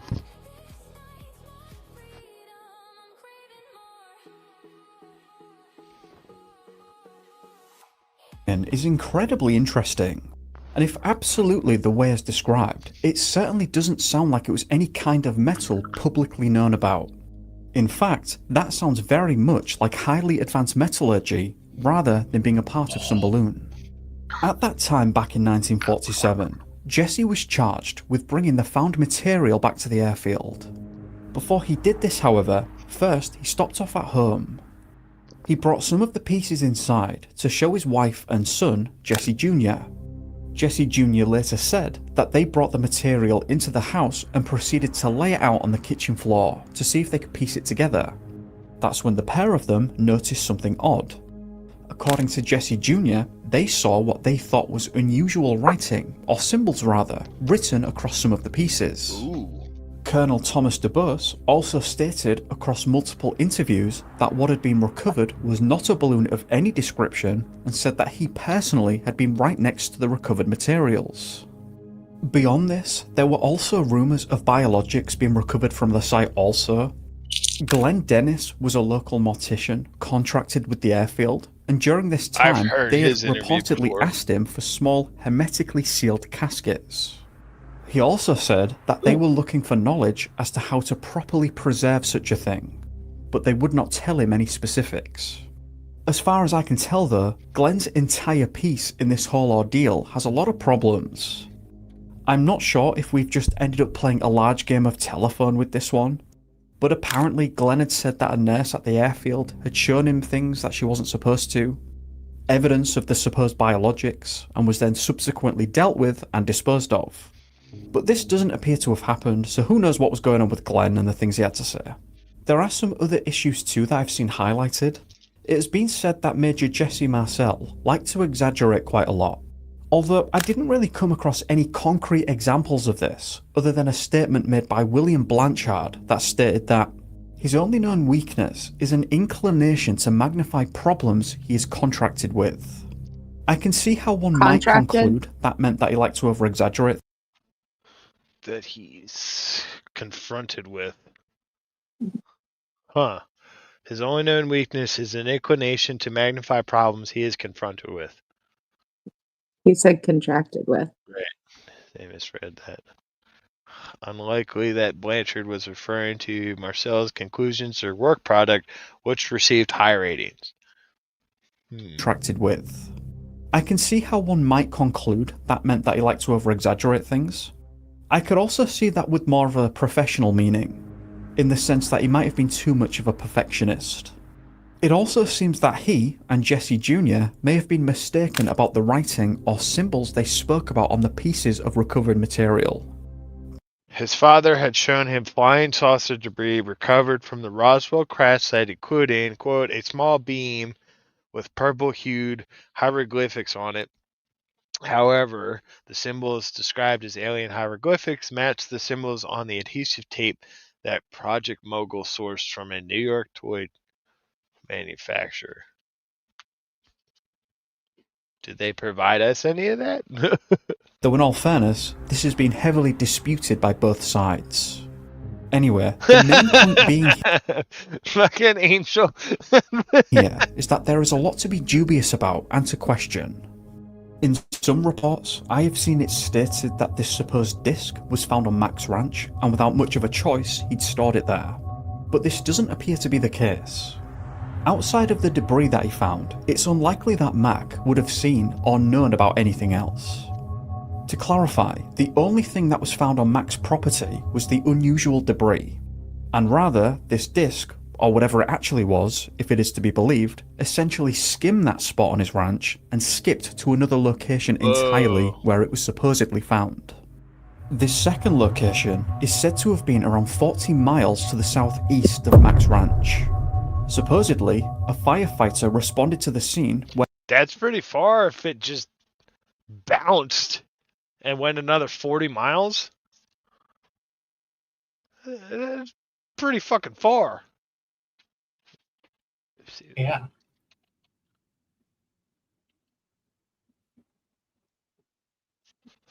For 1940s technology, so we'd have like early jet aircraft, like P-38s, P-51, stuff like that. Nah, 40 miles after hitting the ground. I thought it was he saw this 14. disc. Is that what he said? Second location is said to have been around 40 miles to the south. It's hard to tell with his I accent. can't tell. 40 or 14. I can't tell. Either way, 14 or 40. Oh, it's a slight difference, but Southeast of Mac's ranch. Supposedly, a firefighter responded to the scene where he saw this disc sticking out of the ground with several biologics scattered around that appeared to have been ejected from it. Again, to be clear, that is quite the claim, and I have no idea. There were biologics sticking out of the ground? Does that mean bodies? yeah. Ooh. Huh. Wow. It's looking like a bad drain factory exploded out there. So you got a random firefighter, you got these Air Force officers, you got the rancher. Wow, dude. Total cover up. If this was as a result of people playing telephone. We're in this spot where the initial find of something odd on Mac's ranch isn't disputed at all, only the nature of what was found. It is the disc in its entirety being found that is the cause for a lot of debate. But in the defense of everyone that believes that this was the case, the military at the time, if they didn't want people to think this, Ghoul says they say these objects feel lighter than they should when they go to tow them. Look at the underwater recovery account. Oh, we'll get to that, I'm sure. shouldn't have said that it literally happened. In any case, as far as I can tell, this claim only really came to light in 1950 when Grady Barnett, a civil engineer with the US Soil Conservation Service, told his friends about it. He said it was around 25 to 30 feet across and had been cracked, or opened essentially on impact. He then went on to say that very quickly everything was hushed and swiftly swept under the rug. It's important to note though. So here's a theory. If it was going through that storm, like magnetic storm or whatever it was going on, that knocked out its avionics, its shield, it's all that stuff, and it hit the ground, cracked the vessel, and maybe and maybe the biologics inside couldn't deal with our atmosphere, and with their vessel cracked, they crashed. It's like it reminds me that it did like a rock skipping across water. Exactly, like, that's what dun. Ghoul says. So if anti-gravitics are true, I could see I could skip in 40 meters across open desert like a large scale, right? Or 40 miles. Yeah, exactly. That's why I'm thinking that aspect. But 1940s technology, no fucking way. You hit that ground, especially in the desert, more than likely you're. Did music just start playing from somewhere, or am I going crazy? No, you're not going crazy. Okay. I put that on every time the pause, just so we have extra. Okay. I was like, what the? When did I go into that? No, you're not going crazy. Don't worry, I didn't give you the LSD just yet. Okay. Shoot, I wasn't supposed to say that, was I? Fuck. Allegedly. That as far as I can Allegedly! It just sounded like a fun one. You'll see little bags of sunshine everywhere. I'm hallucinating. My God, I'm hallucinating. I see little balls of sunshine in a bag.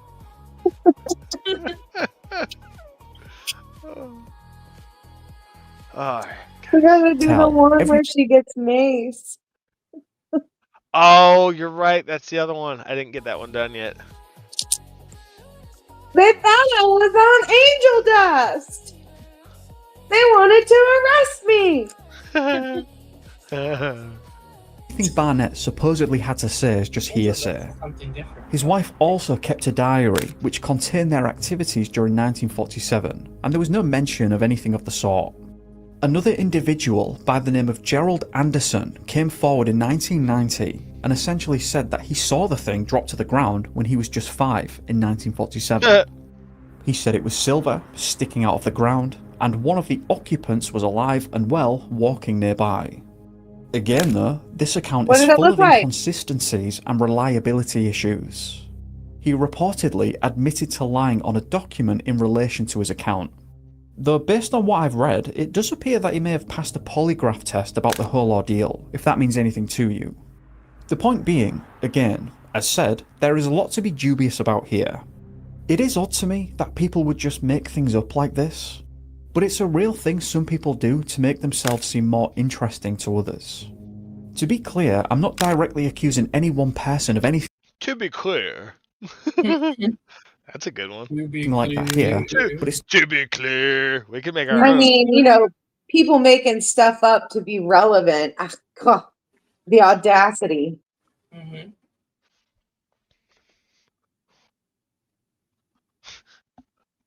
What? it's not exactly No! To be clear. We have our own now. Thank you very much. I gotta add that. I am so common for involved some people to do. I'm like super there. You're very clear. I'm adding that in. Do this. Anyway, I've always wondered about the implications of this entire topic actually being true. As in, specifically, are people from somewhere else being present here with us and being more sophisticated than we are? It seems to me that regardless of intent, though it'd be much worse if they held a hostile attitude towards us, with some thought, it seems to me that it's still not great either way. The reason for this is because, regardless of their actual intent, it still means that to a large degree, we lose control, and would no longer be in control of our future. It wouldn't really be up to us what happened next, because you cannot really defy or challenge a force that far ahead. Again, to clarify, if this is all actually the case, I'd also be concerned. We don't necessarily have to. If they're crashing on their own, there's some sort of shit that Mother Nature's providing us with the answer there, bruh. Bruh.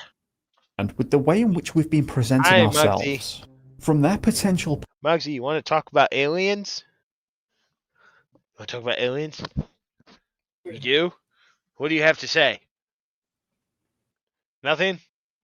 Great conversation. Thank you so much. Perspective, we appear to be quite hostile ourselves, especially when you look at the events unfolding around the world. One might imagine it would be in our own best interest to be putting our best foot forward, which certainly doesn't seem to be the case to me, and I feel that would be a real cause for concern. In the novel, The Three-Body Problem by Lou Sershin, which I highly recommend reading if you haven't. The three-body problem. My buddy was telling me about that. Considers a framework for intelligent life that he dubs the Dark Forest Hypothesis. This is a situation in which it is beneficial, or crucial actually, for intelligent life to remain quiet, as to give away their precise location in the universe is actually a stupid and dangerous thing to do. According to the hypothesis, Look at that. Even the aliens will tell you where they are. Even the aliens are like, I don't answer questions. They're taking motherfucking hints. Shit. They're invoking their Fifth Amendment, guys. I Yeah. don't answer questions. Microwave weapons being there you go. Yep. Knocked them the fuck down. Civilization finds another, whether by purposefully looking or just coming across them accidentally, they are ultimately going to be faced with a trilemma. Essentially, the three options are: A. Introduce yourself, which brings about its own set of problems because then the other civilization will be doing everything they can to locate your actual position too. In addition, before speaking to them, you have absolutely no way of knowing how they're going to feel about you. Option B. So instead, you might choose to ignore them, but in doing so, you essentially hand over the initiative to them, who will also be faced with the same trilemma should they ever discover your presence. Or finally, C, which Lou Sershin seems to feel is the most likely outcome to bring their existence to an end. How that might be achieved is essentially up to the sci-fi writers, and Lou essentially argues that would be the only safe course of action for them.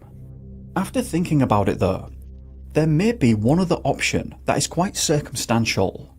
If this supposed advanced people finds another group of people, in this case us, who are less advanced than they are, and therefore do not and cannot pose a threat, one could imagine a scenario in which instead of just burning everything to the ground, they might first choose to study the other party and to see if they are a people that they could get on with and cooperate with.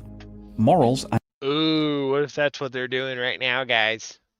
What if we're in the observation phase of this shit and then they're trying to determine if they're going to blow us out of the water or not? Then they're getting ready to blow us out of the water because they're like, these people are fucking idiots. In the last 7 years, these people have gone fucking full retard. Get rid of them. I think this is the first time I've heard the word trilemma, and it's like really blowing my mind right now, and I think it's because I'm tired. Yeah, dude. It's usually dilemma, the two options. Trilemma, Right. it's got three. Would there be a quadlemma? Has there always been a trilemma? What the fuck? Dude, fuck. Stop! ethics are a thing after all that are important to the vast majority of us. This fourth option, actually, thinking more about it, could be a prelude to the trilemma itself. The point being, in essence, is that if this scenario is actually happening to us right now, it would be incredibly bad to appear to them to be hostile or dangerous. Again, Oh, yeah, you're like fucking shooting them out of the sky with Hellfire missiles? Shit. All right, Angel, what did you provide us here? Oh God, hold on, let's pick Secret's brain up off the floor, only for it to run away for another moment. Wait, is it the first link I sent you, or is it the? No, it's the Area 52. Okay. Area 52, its non-stage name is the Tonopah Test Range. Nobody talks about working there because it's all top secret. It's like Area 51. This is the town of Tonopah, Nevada. It lies in one of the most desolate parts of the country, and here there is an unspoken rule that you do not ask about work, because about 30 miles southeast of town is Area 52. So people in this town don't talk about their classified jobs, but I was able to get some cool details about the classified town life from some non-classified locals. There's a portal to the base off of Highway 6. I was told there's an unmarked parking lot next to this Family Dollar, which in town is called the Portal. Employees don't drive themselves to base, but drive and park here, where a white bus takes them to the range. If you look up the location on Google Maps, it has been blurred out by somebody who maybe lost focus for a minute. But there's other transportation. I have on record that the TTR has Las Vegas workers flown in and out daily from a private terminal at Harry Reid International Airport. This airline is referred to by workers as Janet. I haven't. So they're using the same. The same flights as Area 51. Yeah. As in, damn it, Janet, I love you. Yeah, Janet Airlines they use for Area 51. So this is how most of the employees get into Area 51 as well. Secret is they go on these planes out of the Harry Reid International Airport now is what they're calling it. The McCarran Airport in Las Vegas. They fly out of that. So they're sending them in this range too. And you can tell it's unmarked white planes with this red stripe every day. Yeah. And then there's like this parking lot that they call the Portal, where they park their cars there, and then this bus comes and picks them up and takes them to Area 52. is referred to by workers as Janet. I have on record too. It's also how Area 51 workers get to work. And for being the government's secret alleged airline, it is 1,500 feet away from the Mandalay Bay. Top secret stuff is always fun, but when your job is classified, it can have huge ramifications. They're all dead. 4 out of the 6 of them that I know of are dead. We're having the last reunion of the Red Eagle. The reason why it's the last reunion because the majority of us are dead. This is an unbelievable story. Go check out the full doc at the Guys. What? P.com. Guys, there's a bear invading my space here. Oh my gosh. I put my hands up. Don't rob me. Don't. It's a gangster. Oh my gosh, guys. You're gonna get mauled. Oh. Put him up. Good play. Area 52. Oh Yep. my goodness. That was my server when I played WoW. It's Area Muggsy. 52.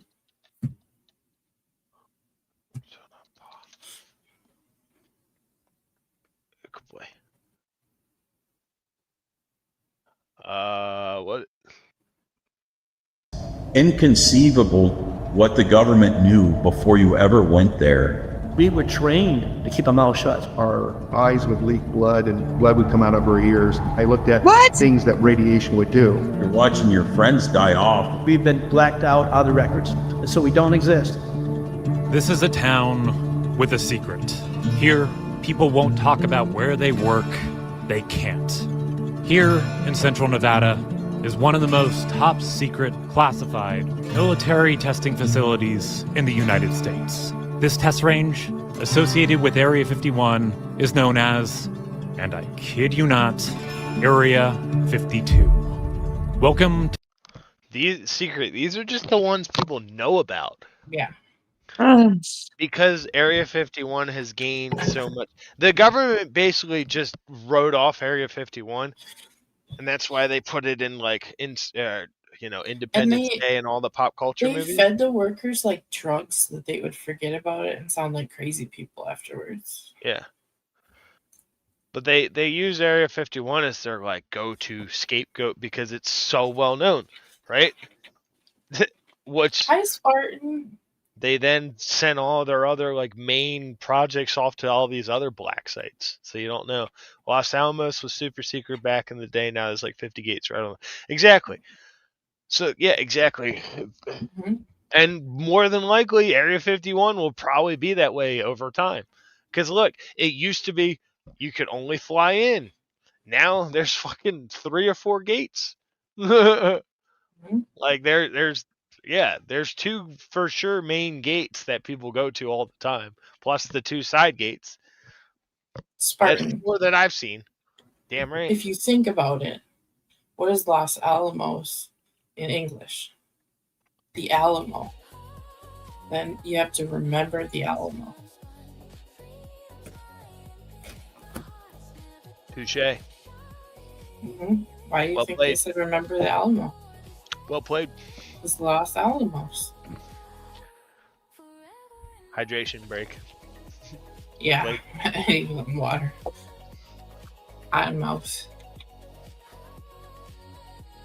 to the community of Tonopah.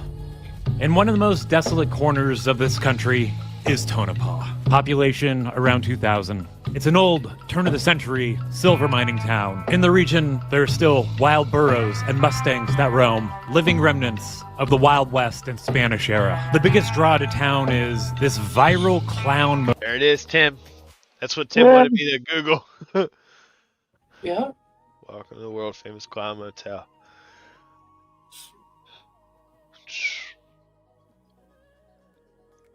Oh my goodness. Hotel. Now I know the question you're thinking, but is it next to a graveyard?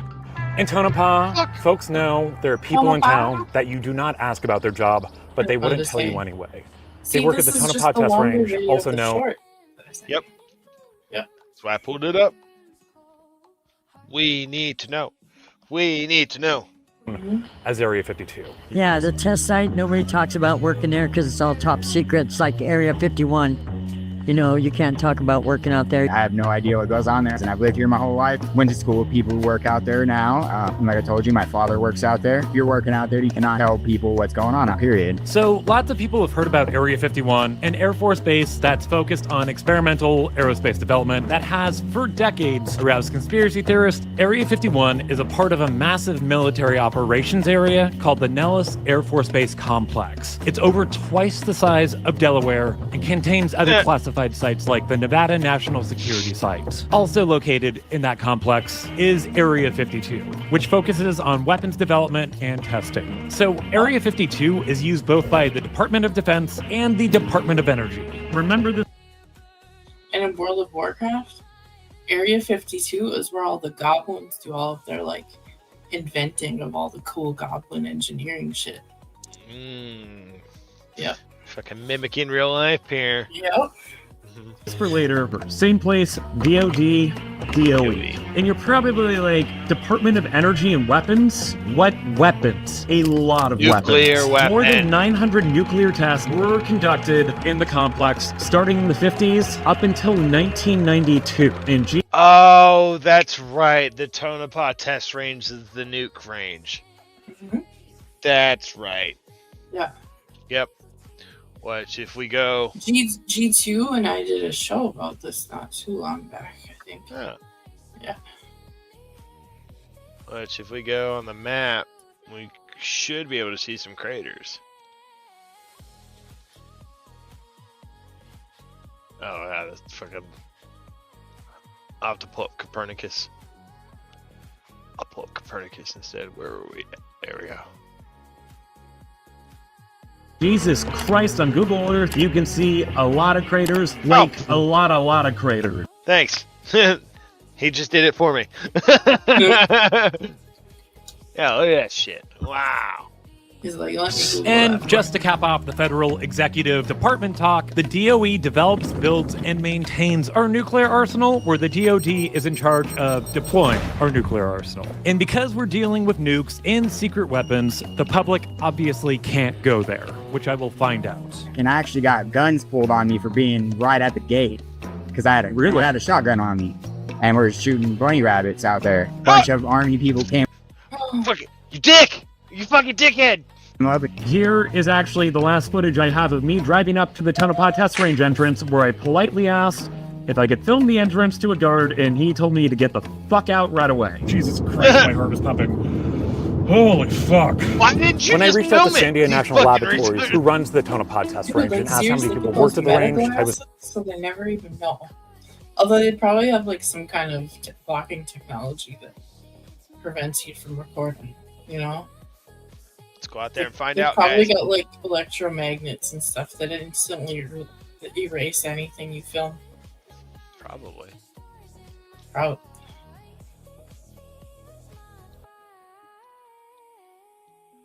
The technology they have. Who knows? told 65. When And I then reached they out do to the flashy Tonopah thingy town to you, office, like from Men in Black, so that you can't talk about it. Did you just flashy thingy me? No. No. Yes, you did. How many times have you flashy thingy me?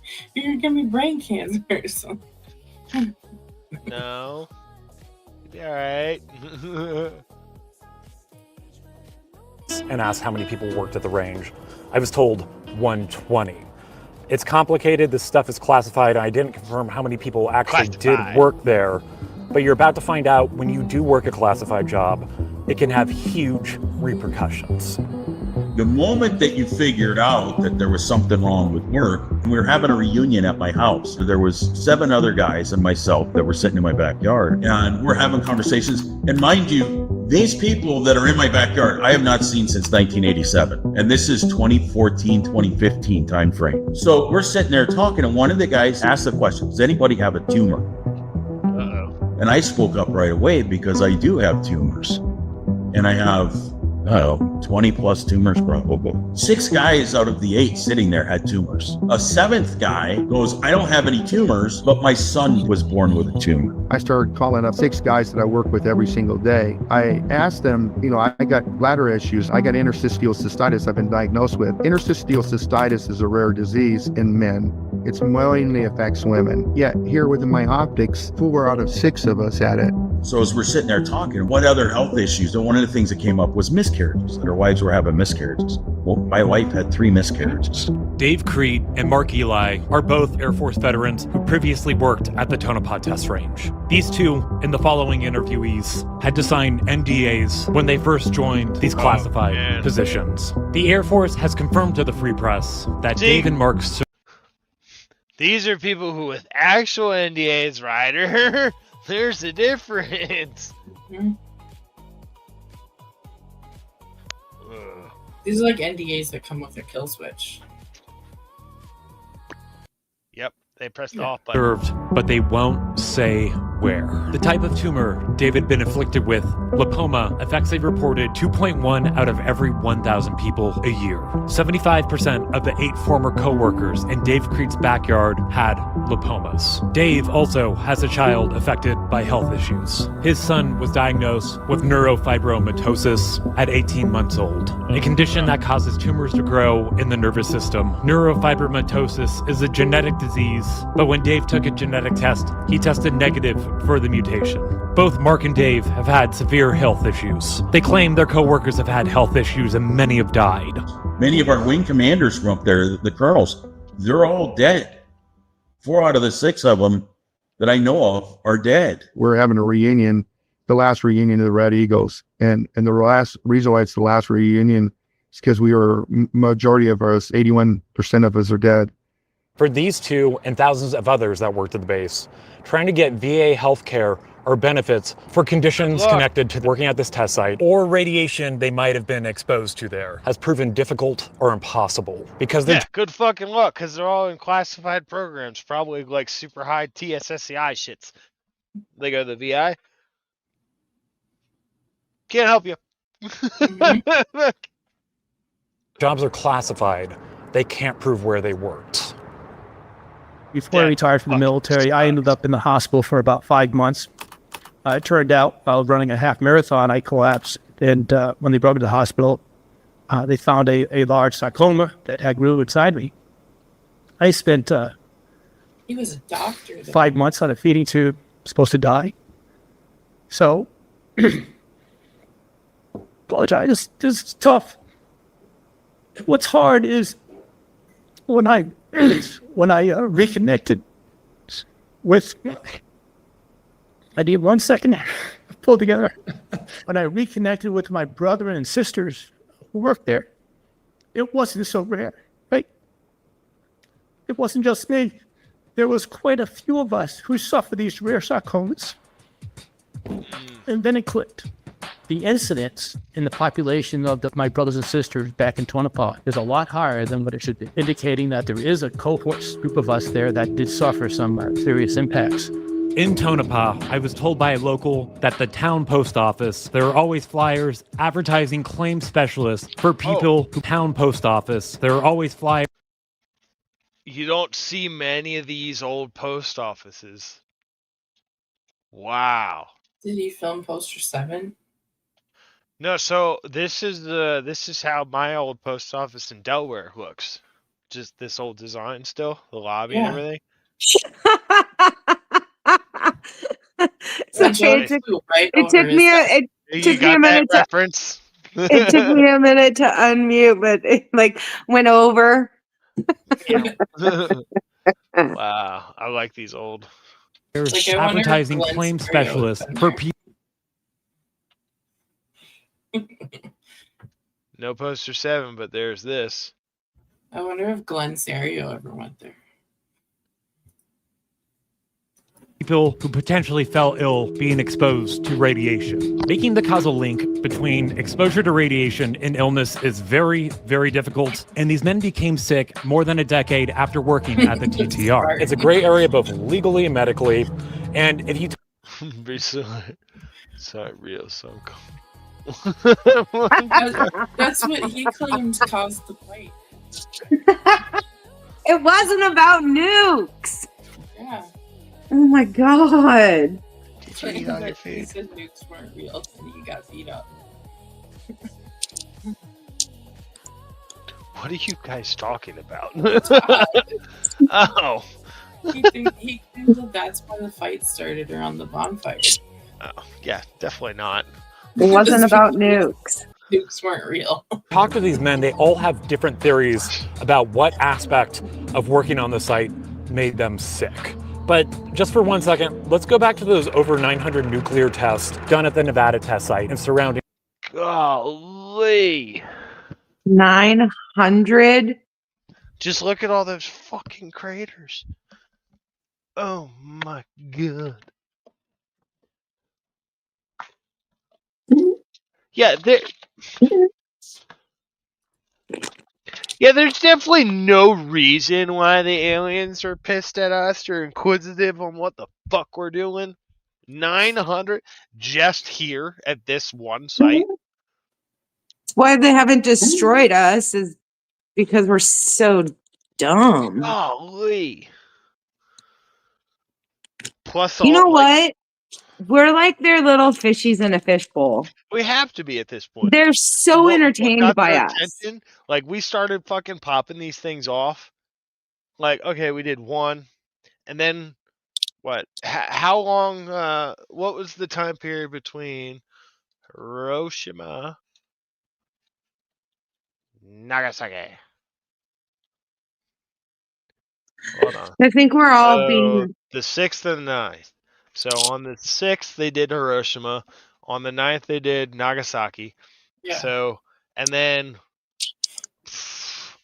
how long after Nagasaki? I think all of our houses are an illusion and we're just the pets of the aliens and we're just entertaining them.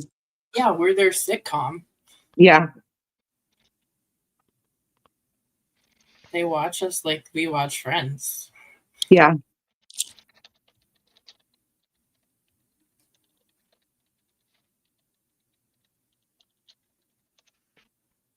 So Just like okay, they here we gave go. us enough technology to just kind of let us make stuff on our own, and then they just sat back and watched us like struggle bus through. Okay, everything. so August 9th, He's just 1945. skipping right over us. Okay, so here we go. On August 9th, on 45, was Nagasaki. So that was atomic. And then when we progressed on June 30th of 46th, and then on July 25th of 46th, they did their first bigger tests. The first bomb, dub Able, was detonated June 30th, 1946. So we started ramping up our testing after that. Definitely caught the attention of the dudes up in the sky. So yeah, at this point they're just just as you guys said. If we didn't start popping these motherfuckers off at the rate we were, these aliens wouldn't have came down here and start fucking with us even more. Look at all these. This is federal bases. Before 1963, over 100 nuclear tests were done here above ground. There were so many, it became a tourist draw in Las Vegas. So in 1963, amid the arms race between the US and the Soviet Union, scientists and doctors had begun to see the effect of these nuclear tests happening around the world. So what happened? There was a committee of scientists and dentists that found a radioactive isotope, the product of nuclear fallout, in baby teeth of children they had collected from around the world, thus proving that the cancerous products in these nuclear atmospheric tests were accumulating in humans. After this, among other findings, the US, UK, and Soviet Union came together to sign the Limited Test Ban Treaty on August 5th, 1963. It prohibited nuclear weapon testing in the atmosphere or underwater, but still allowed underground nuclear tests, where fallout is more contained in the ground, but still these nuclear tests continued until the 90s. Mark Eli is obsessed with what caused his ailments and made a Google map showing where every underground nuclear test was conducted in the region when he was working at the TTR. But you'll notice he marked 4 other nuclear tests on the map from the 60s before his time there, and all 3 of these men brought up these tests. So Operation Roller Coaster. 4 dirty bombs. Dirty bombs. Tonopah stands unique because it's the only place in the world that this experiment was done. Right before we signed that 1960 Operation Roller Coaster, you said?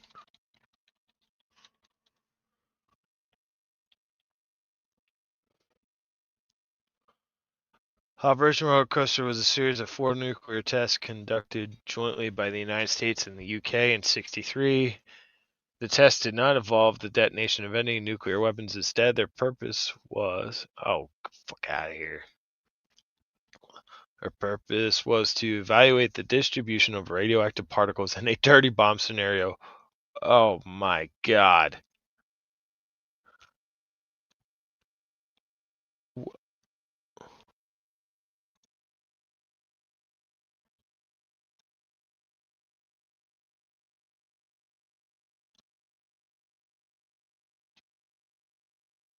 Wow.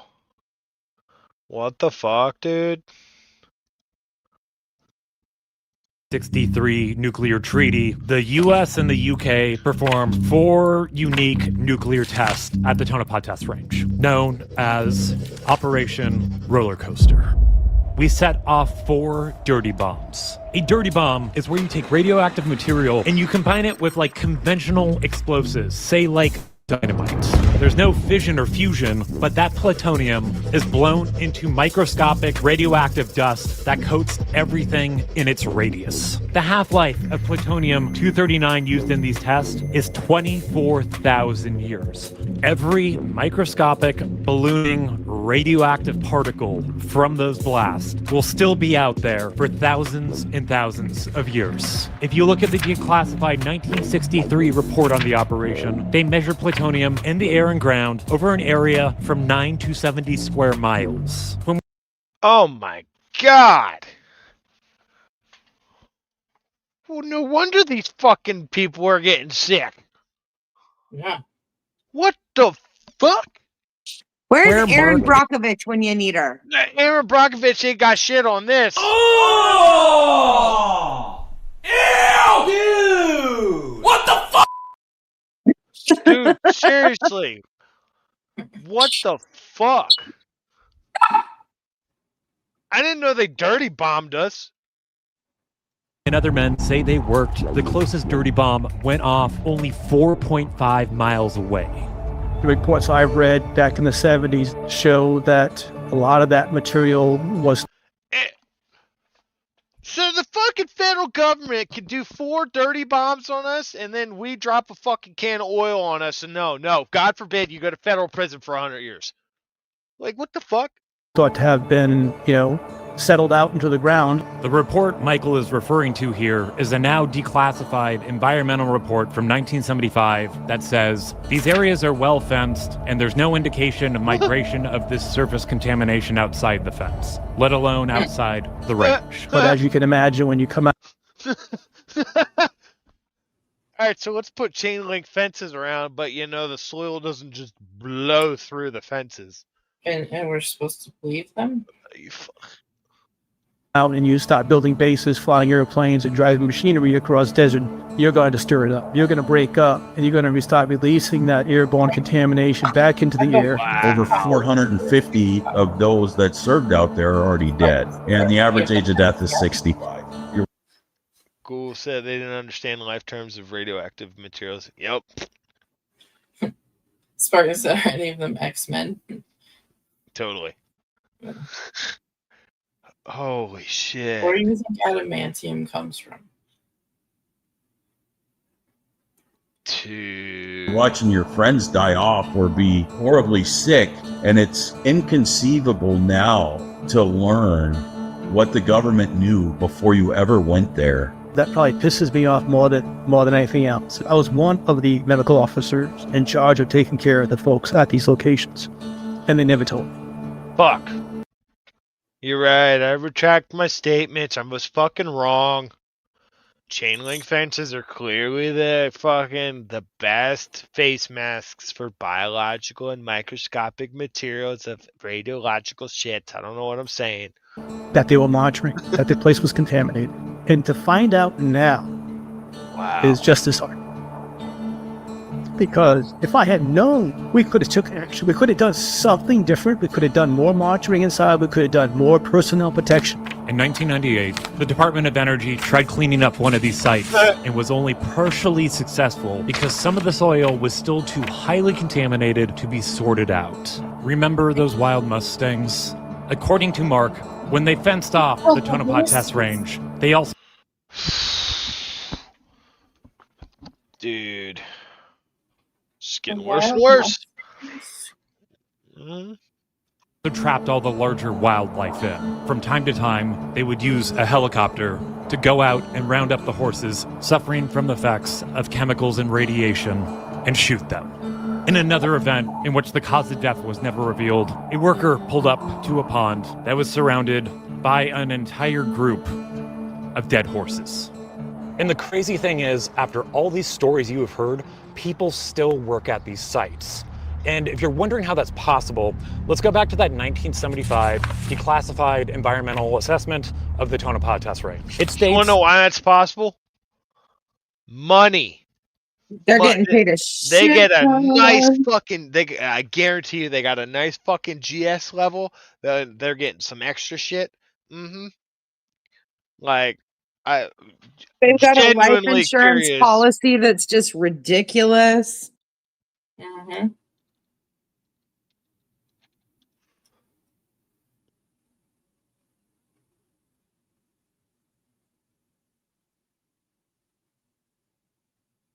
Yeah.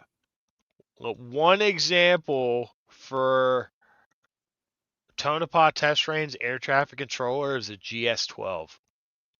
Yeah, they're getting fucking buku bucks. Hang on. So let's look at the 2025 GS pay scale here. Ooh, okay, so for geographic areas, is there one for...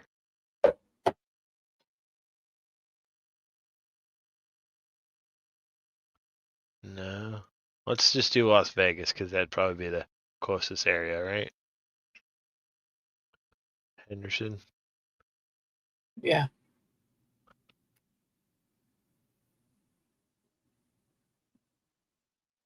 Yeah. I mean, I don't know what their starting security level would be to work there. Let's just say start at a 5.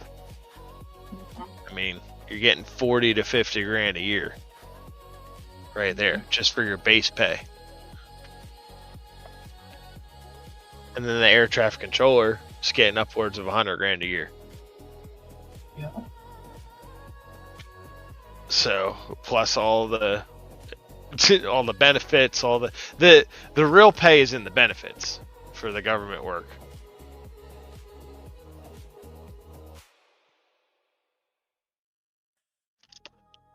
True, but you're still getting this.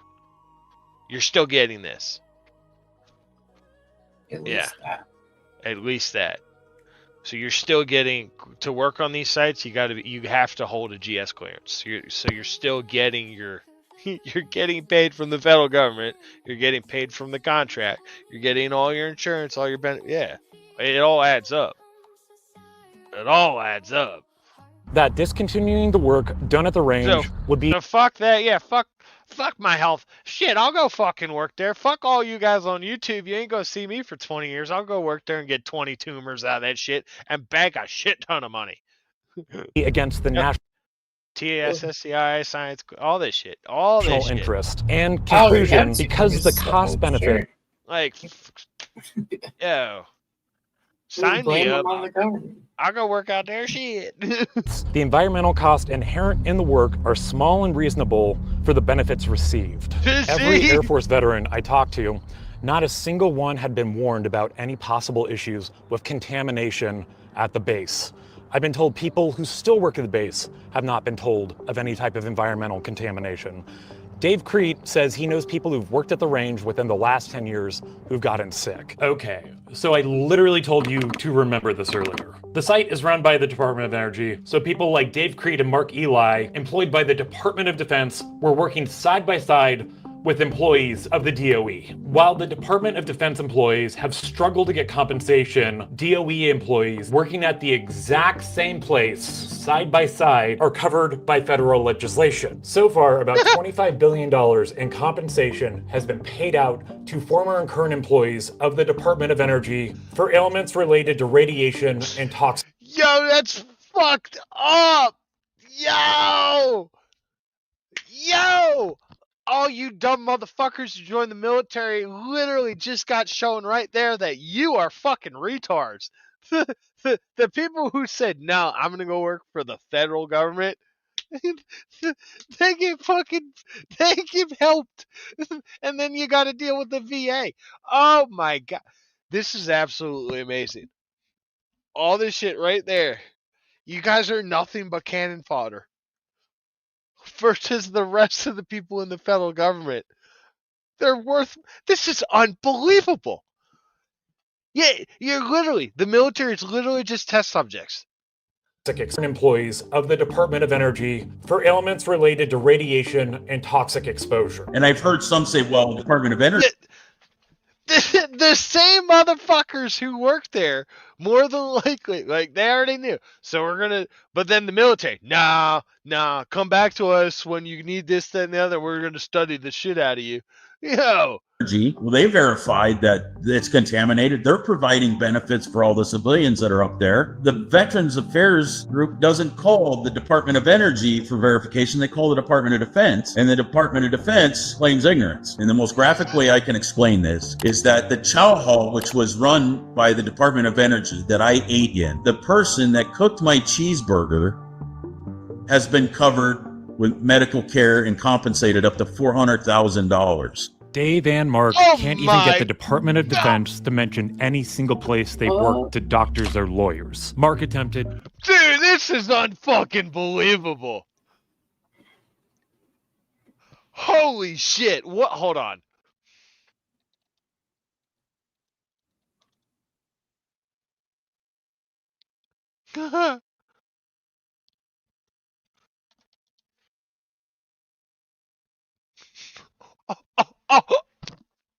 Are you fucking kidding me? Look at this. There's an $800 billion difference in the fucking agency's funding. And you're telling me these cocksuckers can't even get fucking healthcare for this? Are you fucking kidding me? to get his medical records for 30 years. And Michael has confirmed when he was the site's doctor, he kept and maintained records of the entire working staff. We contacted the various agencies about the health risk of the GTR and the inability of former classified workers to get compensation or claim health effects from the site. The DoD made no comment and referred us to the Air Force, which only confirmed Mark and Dave's service. The DOE never replied to multiple reach outs, and the VA said Veterans Affairs has procedures in place to document veteran service even if they serve in a classified setting. We followed up for comment on Dave and Mark's multi-decade attempts. Oh, they don't give a fuck about you. Veteran? They don't give a fuck about your ass. Dude, this shit's just a title to make you feel good. Obtain their military records and get compensation, but have not yet received. Yeah, that's yeah. Yep. Received a response. This is why Mark Eli has spent his retirement helping others like himself, and this is why Dave Crete created the organization The Invisible Enemy to bring awareness to this issue, and currently has legislation drafted by U.S. House Representative Mark Emmede of Nevada to get thousands like them treatment and compensation. Oh, I'm so fucking glad I didn't join the Air Force. Oh, I'm so glad I fucking read over that paperwork. Dude, fuck that.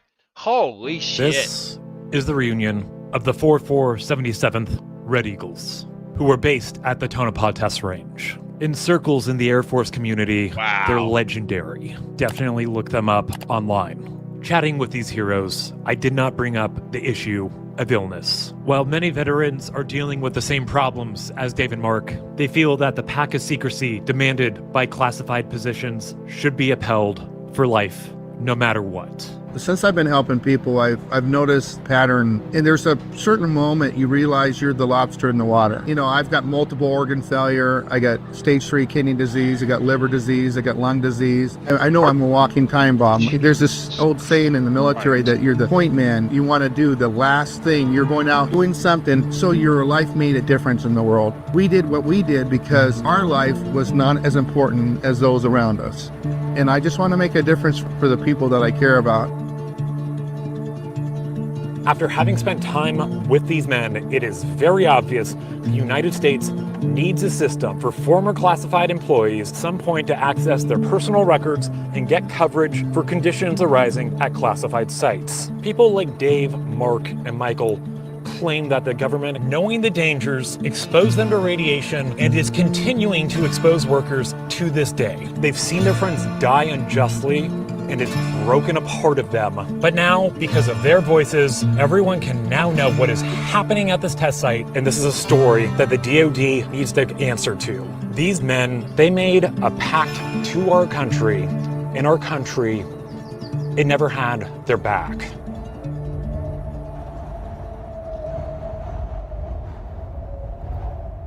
Wow.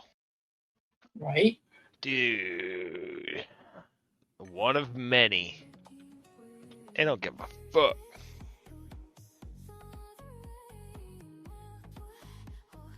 Yeah, where's this one at? Jesus Christ. Let's see if I can find this.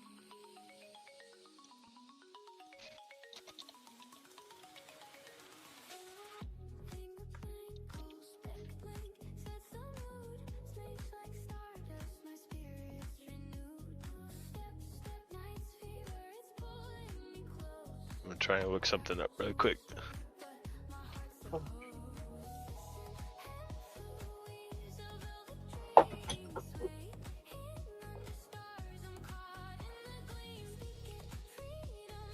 Good night, Dove. Alright, good night, Dove. Hawthorne, Nevada military store. Hold on, let's do Good night, Deb. Hawthorne.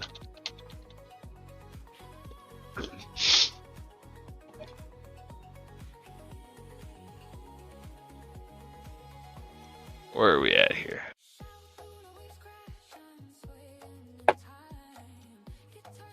Okay. Yep. This is what I want.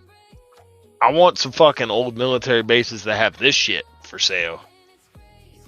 These bunkers. Oh, yeah. Oh, these are all barracks and stuff? What are these? I mean, that would be good housing. Yeah. Oh my. Look at them all. Oh, look at them all. Holy tits. Like, we have a lot of people that could live. Oh, I've seen those driving around.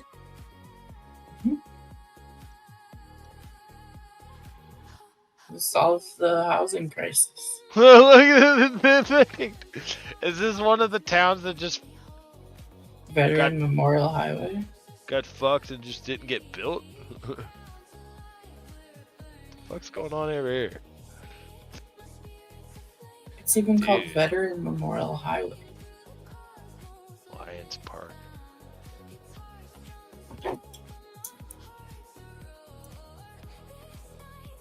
Armory Road. Dude. One of Amherst. What's the security like? It's like the kind of shit you see in video games, and you never thought it was like real. You thought it was an exaggeration, but then it like actually exists. Like in GTA 5, like all those weird military bases in GTA 5. How do we get some of this shit for fucking to purchase? That's what I want to know. Alright, you're dropping my players. Wow.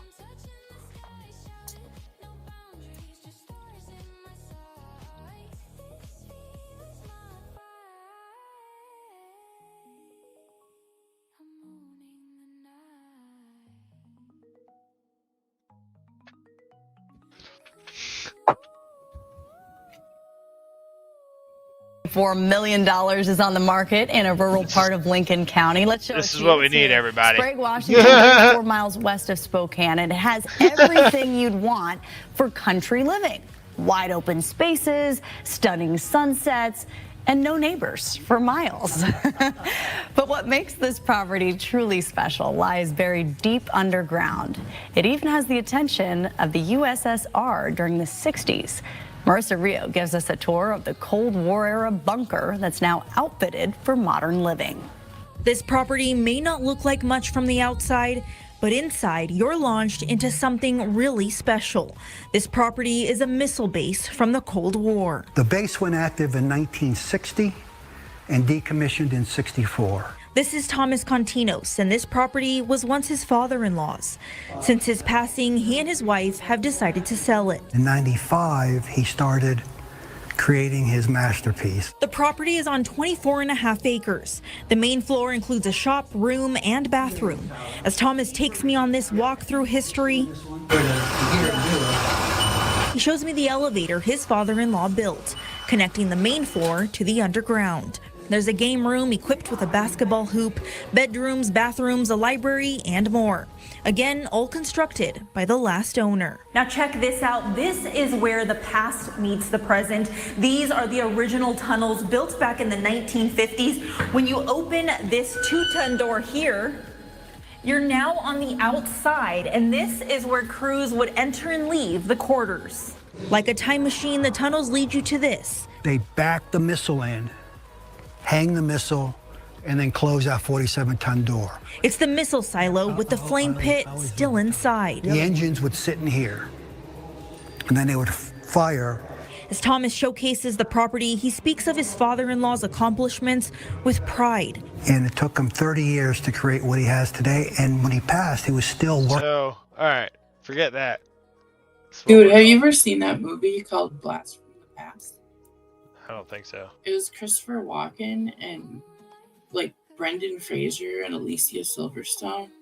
It's such a good movie. But so like Christopher Walken plays like this kind of crazy old man, and he builds a fallout shelter in his backyard, and then like they think that the nuke is going to be dropped, like the Russians and stuff are dropping a nuke, and so they go down into the fallout shelter, and then like a plane crashes on it, so they think that it's been like nuked, and so then they're stuck down there for 30 years, and like he and his wife have a baby like while they're down there, and so there's this kid that grows up and he's never like seen the outside real world because he grew up in a fallout shelter, and like he has to go to the surface, and it's like so good. It's such a good movie.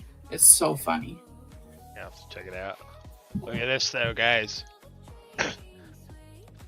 23-acre site. Here's the top of it. Yeah. Fuck. That I mean, just alone, the 23 acres alone is fucking nice as shit.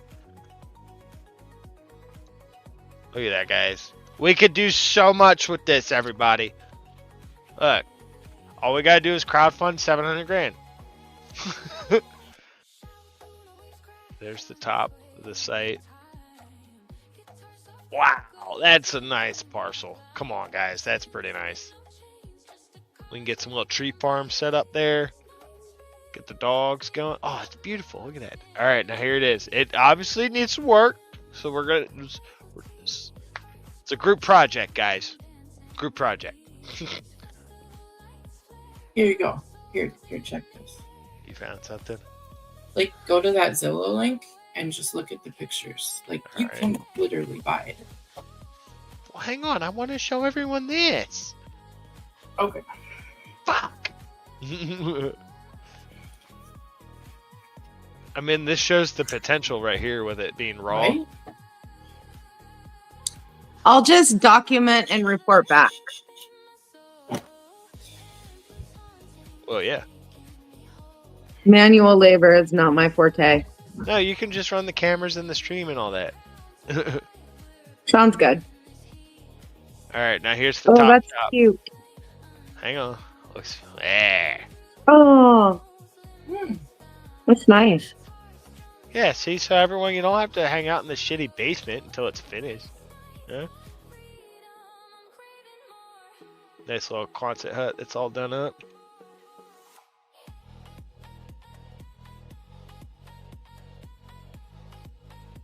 Right? It's cute. Yeah. Look, safety ladder, safety rails. Yeah, see? It works. I don't know what an MH379 is. So, fast forward. Alright. Cool. I don't know what that is. Alright. Let me see what we got here.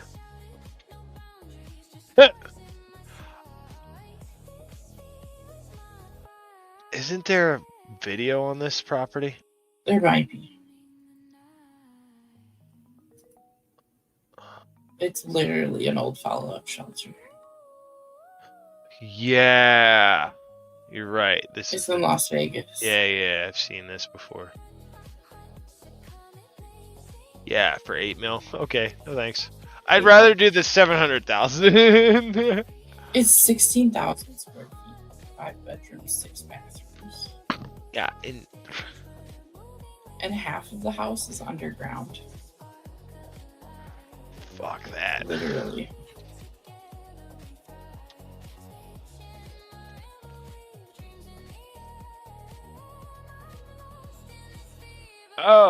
Oh, I understand what your question is. Have we ever done a night on the MH370 flight? Oh. I understand your question. No, but we can. Kind of falling down the rabbit hole of properties right now. We're getting close to the wrap up, so that's why I'm doing this. The what? The wrap up. Finish up. Oh, okay. I didn't hear what you said. I thought you said a rat post, and I was like, what? Yeah. Let's see, guys. Is there any...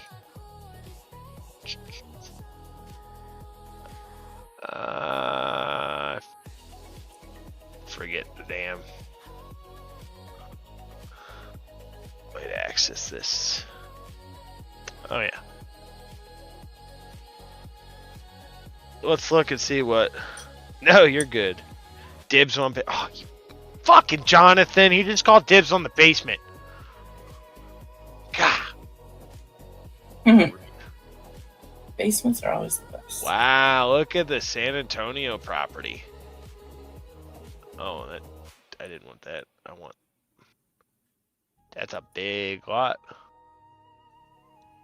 Is there only one picture? That's fucking rude. I don't want to download it. Stop.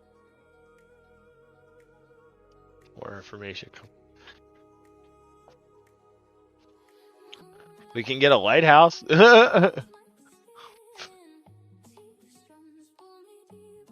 Post office? Should we If get our own it's post still, office? if it's still a working lighthouse, those fucking suck. Yeah. Yeah, fuck that. That's way too much work. Ooh. Do you know what today is? It's the 50th anniversary of the wreck of the Edmund Fitzgerald. Yeah, they did a ceremony. Yeah. I mean, that's fucking weird too, right? Like a ship full of iron goes down in 1975. Like FAA vacant land. There's just big parcel of vacant land in the middle. And then, what the fuck? Oh my god, it's a 100-acre plot.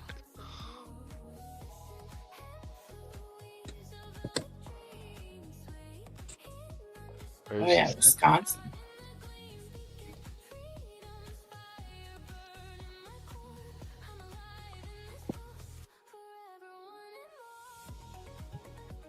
That's not too far away from me, actually.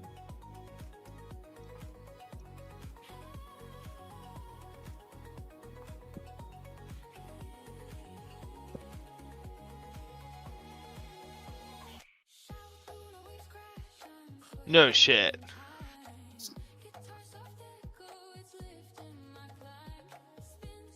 Right. Okay. So it's just a comms tower. Yeah. But what's underneath? I don't think there's anything. That we know. Western Nebraska Technical College. Ew.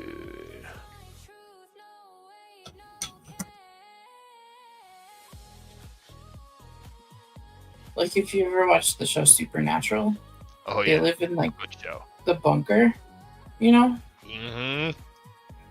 It's like the Secret Men of Letters bunker. Like, that place would be so cool. Ooh, we can get something in Oahu.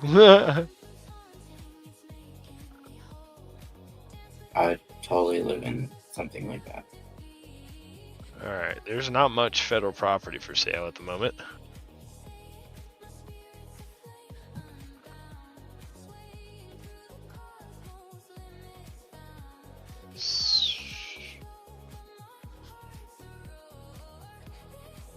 Damn.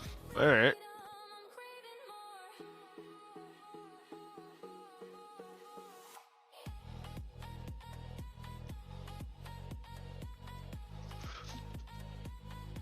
There's some good property out there.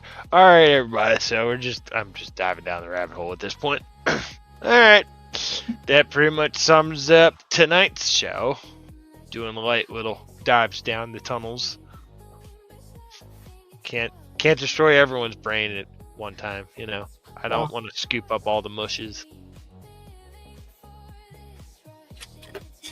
Apparently, the Sandy Queef saga is continuing for DirectD. Oh.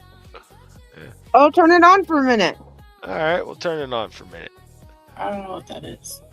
Is it a call-in show? I don't think so. Oh my god, no. With nothing shit. to. Yeah, dude.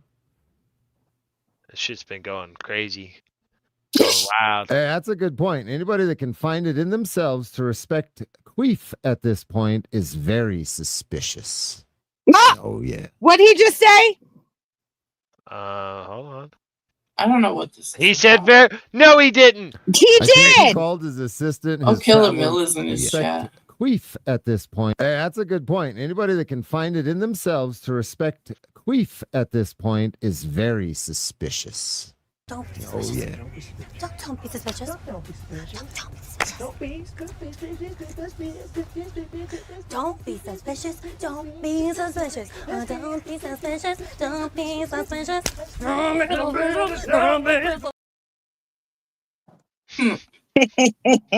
What is that from? I have no idea. I think he called his assistant his traveling wife once. Bro, that's so funny because he did say some shit like that. You're right. So Todd alluded that he was in Arizona picking up somebody And with then, didn't we give him like two I think I gave him initials some kind of look and he That got were of the the fourth same. letter of the He's like, alphabet. not like that. Yeah. It's like she does stuff for me like my wife would, but my I wife's not know. here. I heard him Right? say I wonder that. if Did he you and hear him JJ say that? I heard him say that, but I wonder if he and JJ went out there. But they said that they brought him back.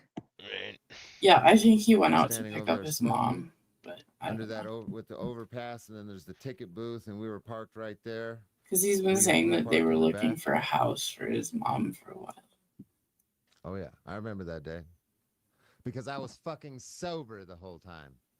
Well, I mean, I was smoking weed, but Except his back does look different. his wife sent him to the basement. What? I'm Yeah, lost. dude, I remember that shit. His background, Oh, yeah. it looks different. Nobody, you deserve to It's be fucking weird. single. You deserve to be alone right there with those fucking animals. No, This motherfucker is running. He says from days of jail time. What the fuck are you running for, bro? listening. Who's that guy Fucking he's time talking so you can to? get back on the He's not fucking talking to road, anybody. you That's Stan fucking Key. loser. Oh, I don't want to. I can't hear it. I just don't want to. How about that? I have zero San interest in Joaquin. going into Maricopa County. You realize I live 4 hours away from where the jail's at? So Right? And his camera's just turned a little bit. See? Yeah. Oh, okay. Just more to the right tonight. He's Yeah. probably just got it cut off because the way he's got it cropped on the screen. and Got let's it. put Okay. some things into perspective for Thank those of you you. that are so You're curious welcome. about my life like he is. Now, Adriana's Okay, not guys. here, and it's The stream is turned into a restream of DirectD. You're welcome. just me. And I have chickens, I goats, see Killamilla cats, in and a his dog, chat. and Ooh, body cam is a mod a in lot of there. responsibilities Oh, that I okay. have to deal with on a daily Why are you in basis. top chat, Constantly, Rabbit? anybody that does I'm not anything paying off attention, grid or Chad. has I'm a looking at property, fucking you know, missile there is silos constant shit to do. for sale. Oh. Now, if I go sit in jail for 90 days, I might be able to But get I my want neighbor to to come over do it here. in a way that people aren't looking at the property so they can't snag my property I want to buy. But in the wintertime, if I don't maintain power out to the chicken coop and maintain heat out there, my chickens will freeze because it gets to -10 where I'm at. -5, -10 during the winter. The heat has to be maintained by these propane heaters that I have in here while I'm streaming for my cats, because my cats stay in the studio. My dog stays in the house with me. So, and you can't keep them together because my dog will trash and try to kill the cats. So the dog has to stay over there, which is another more heating stuff that has to happen. If those don't happen, all my animals freeze and die. Okay. And even if I had Adriana still here, Is he on you Christopher expect me to Rush or leave Direct my D? kids and my lady out here with a bunch of responsibilities like that? You guys you're tripping. Yeah, just go turn yourself in. The situation's a little bit different than where you live in the city and how easy things are. No. I have taken on a completely different lifestyle. I have no interest in cop watching. I have no interest in going to a city. I have no interest in going to bars. I have no interest in going and being in any of the fucking courts. I have no interest in none of it. I am where I am for a fucking reason. Do you not see the situation happening in the United States right now? Okay, I've seen this. All right, everybody. So thanks for watching. I'm going to cut it off, and then we're going to be hanging out in the back stream. All right, I'm going to do a different outro tonight. What are we going to do? Can you guys take a guess? Bye, everyone. Patrol video I showed you. Oh, what, the short? I love you, Rabbit. That shit's pretty funny. That shit's pretty funny. Where is this? Oh, okay. All right, guys. Do you guys have anything to say to the chat before we cut it off? Skirt. No. My favorite. Fucking. Yeah. Let's go.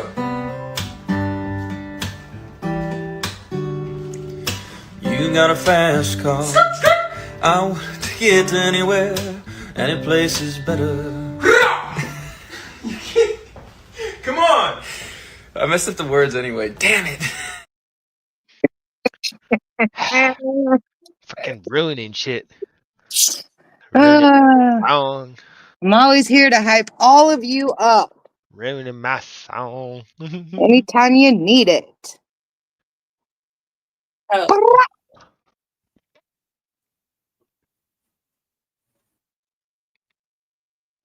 we still live? Yes.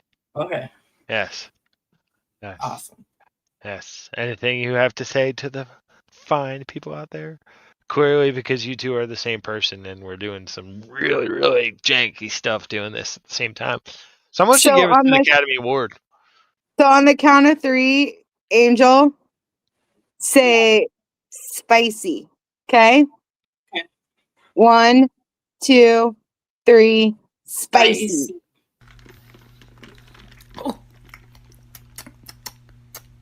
Why is it spicy?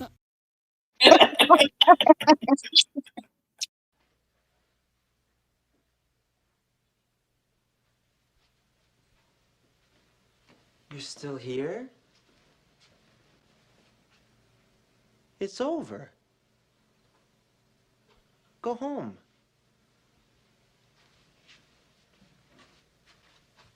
Go.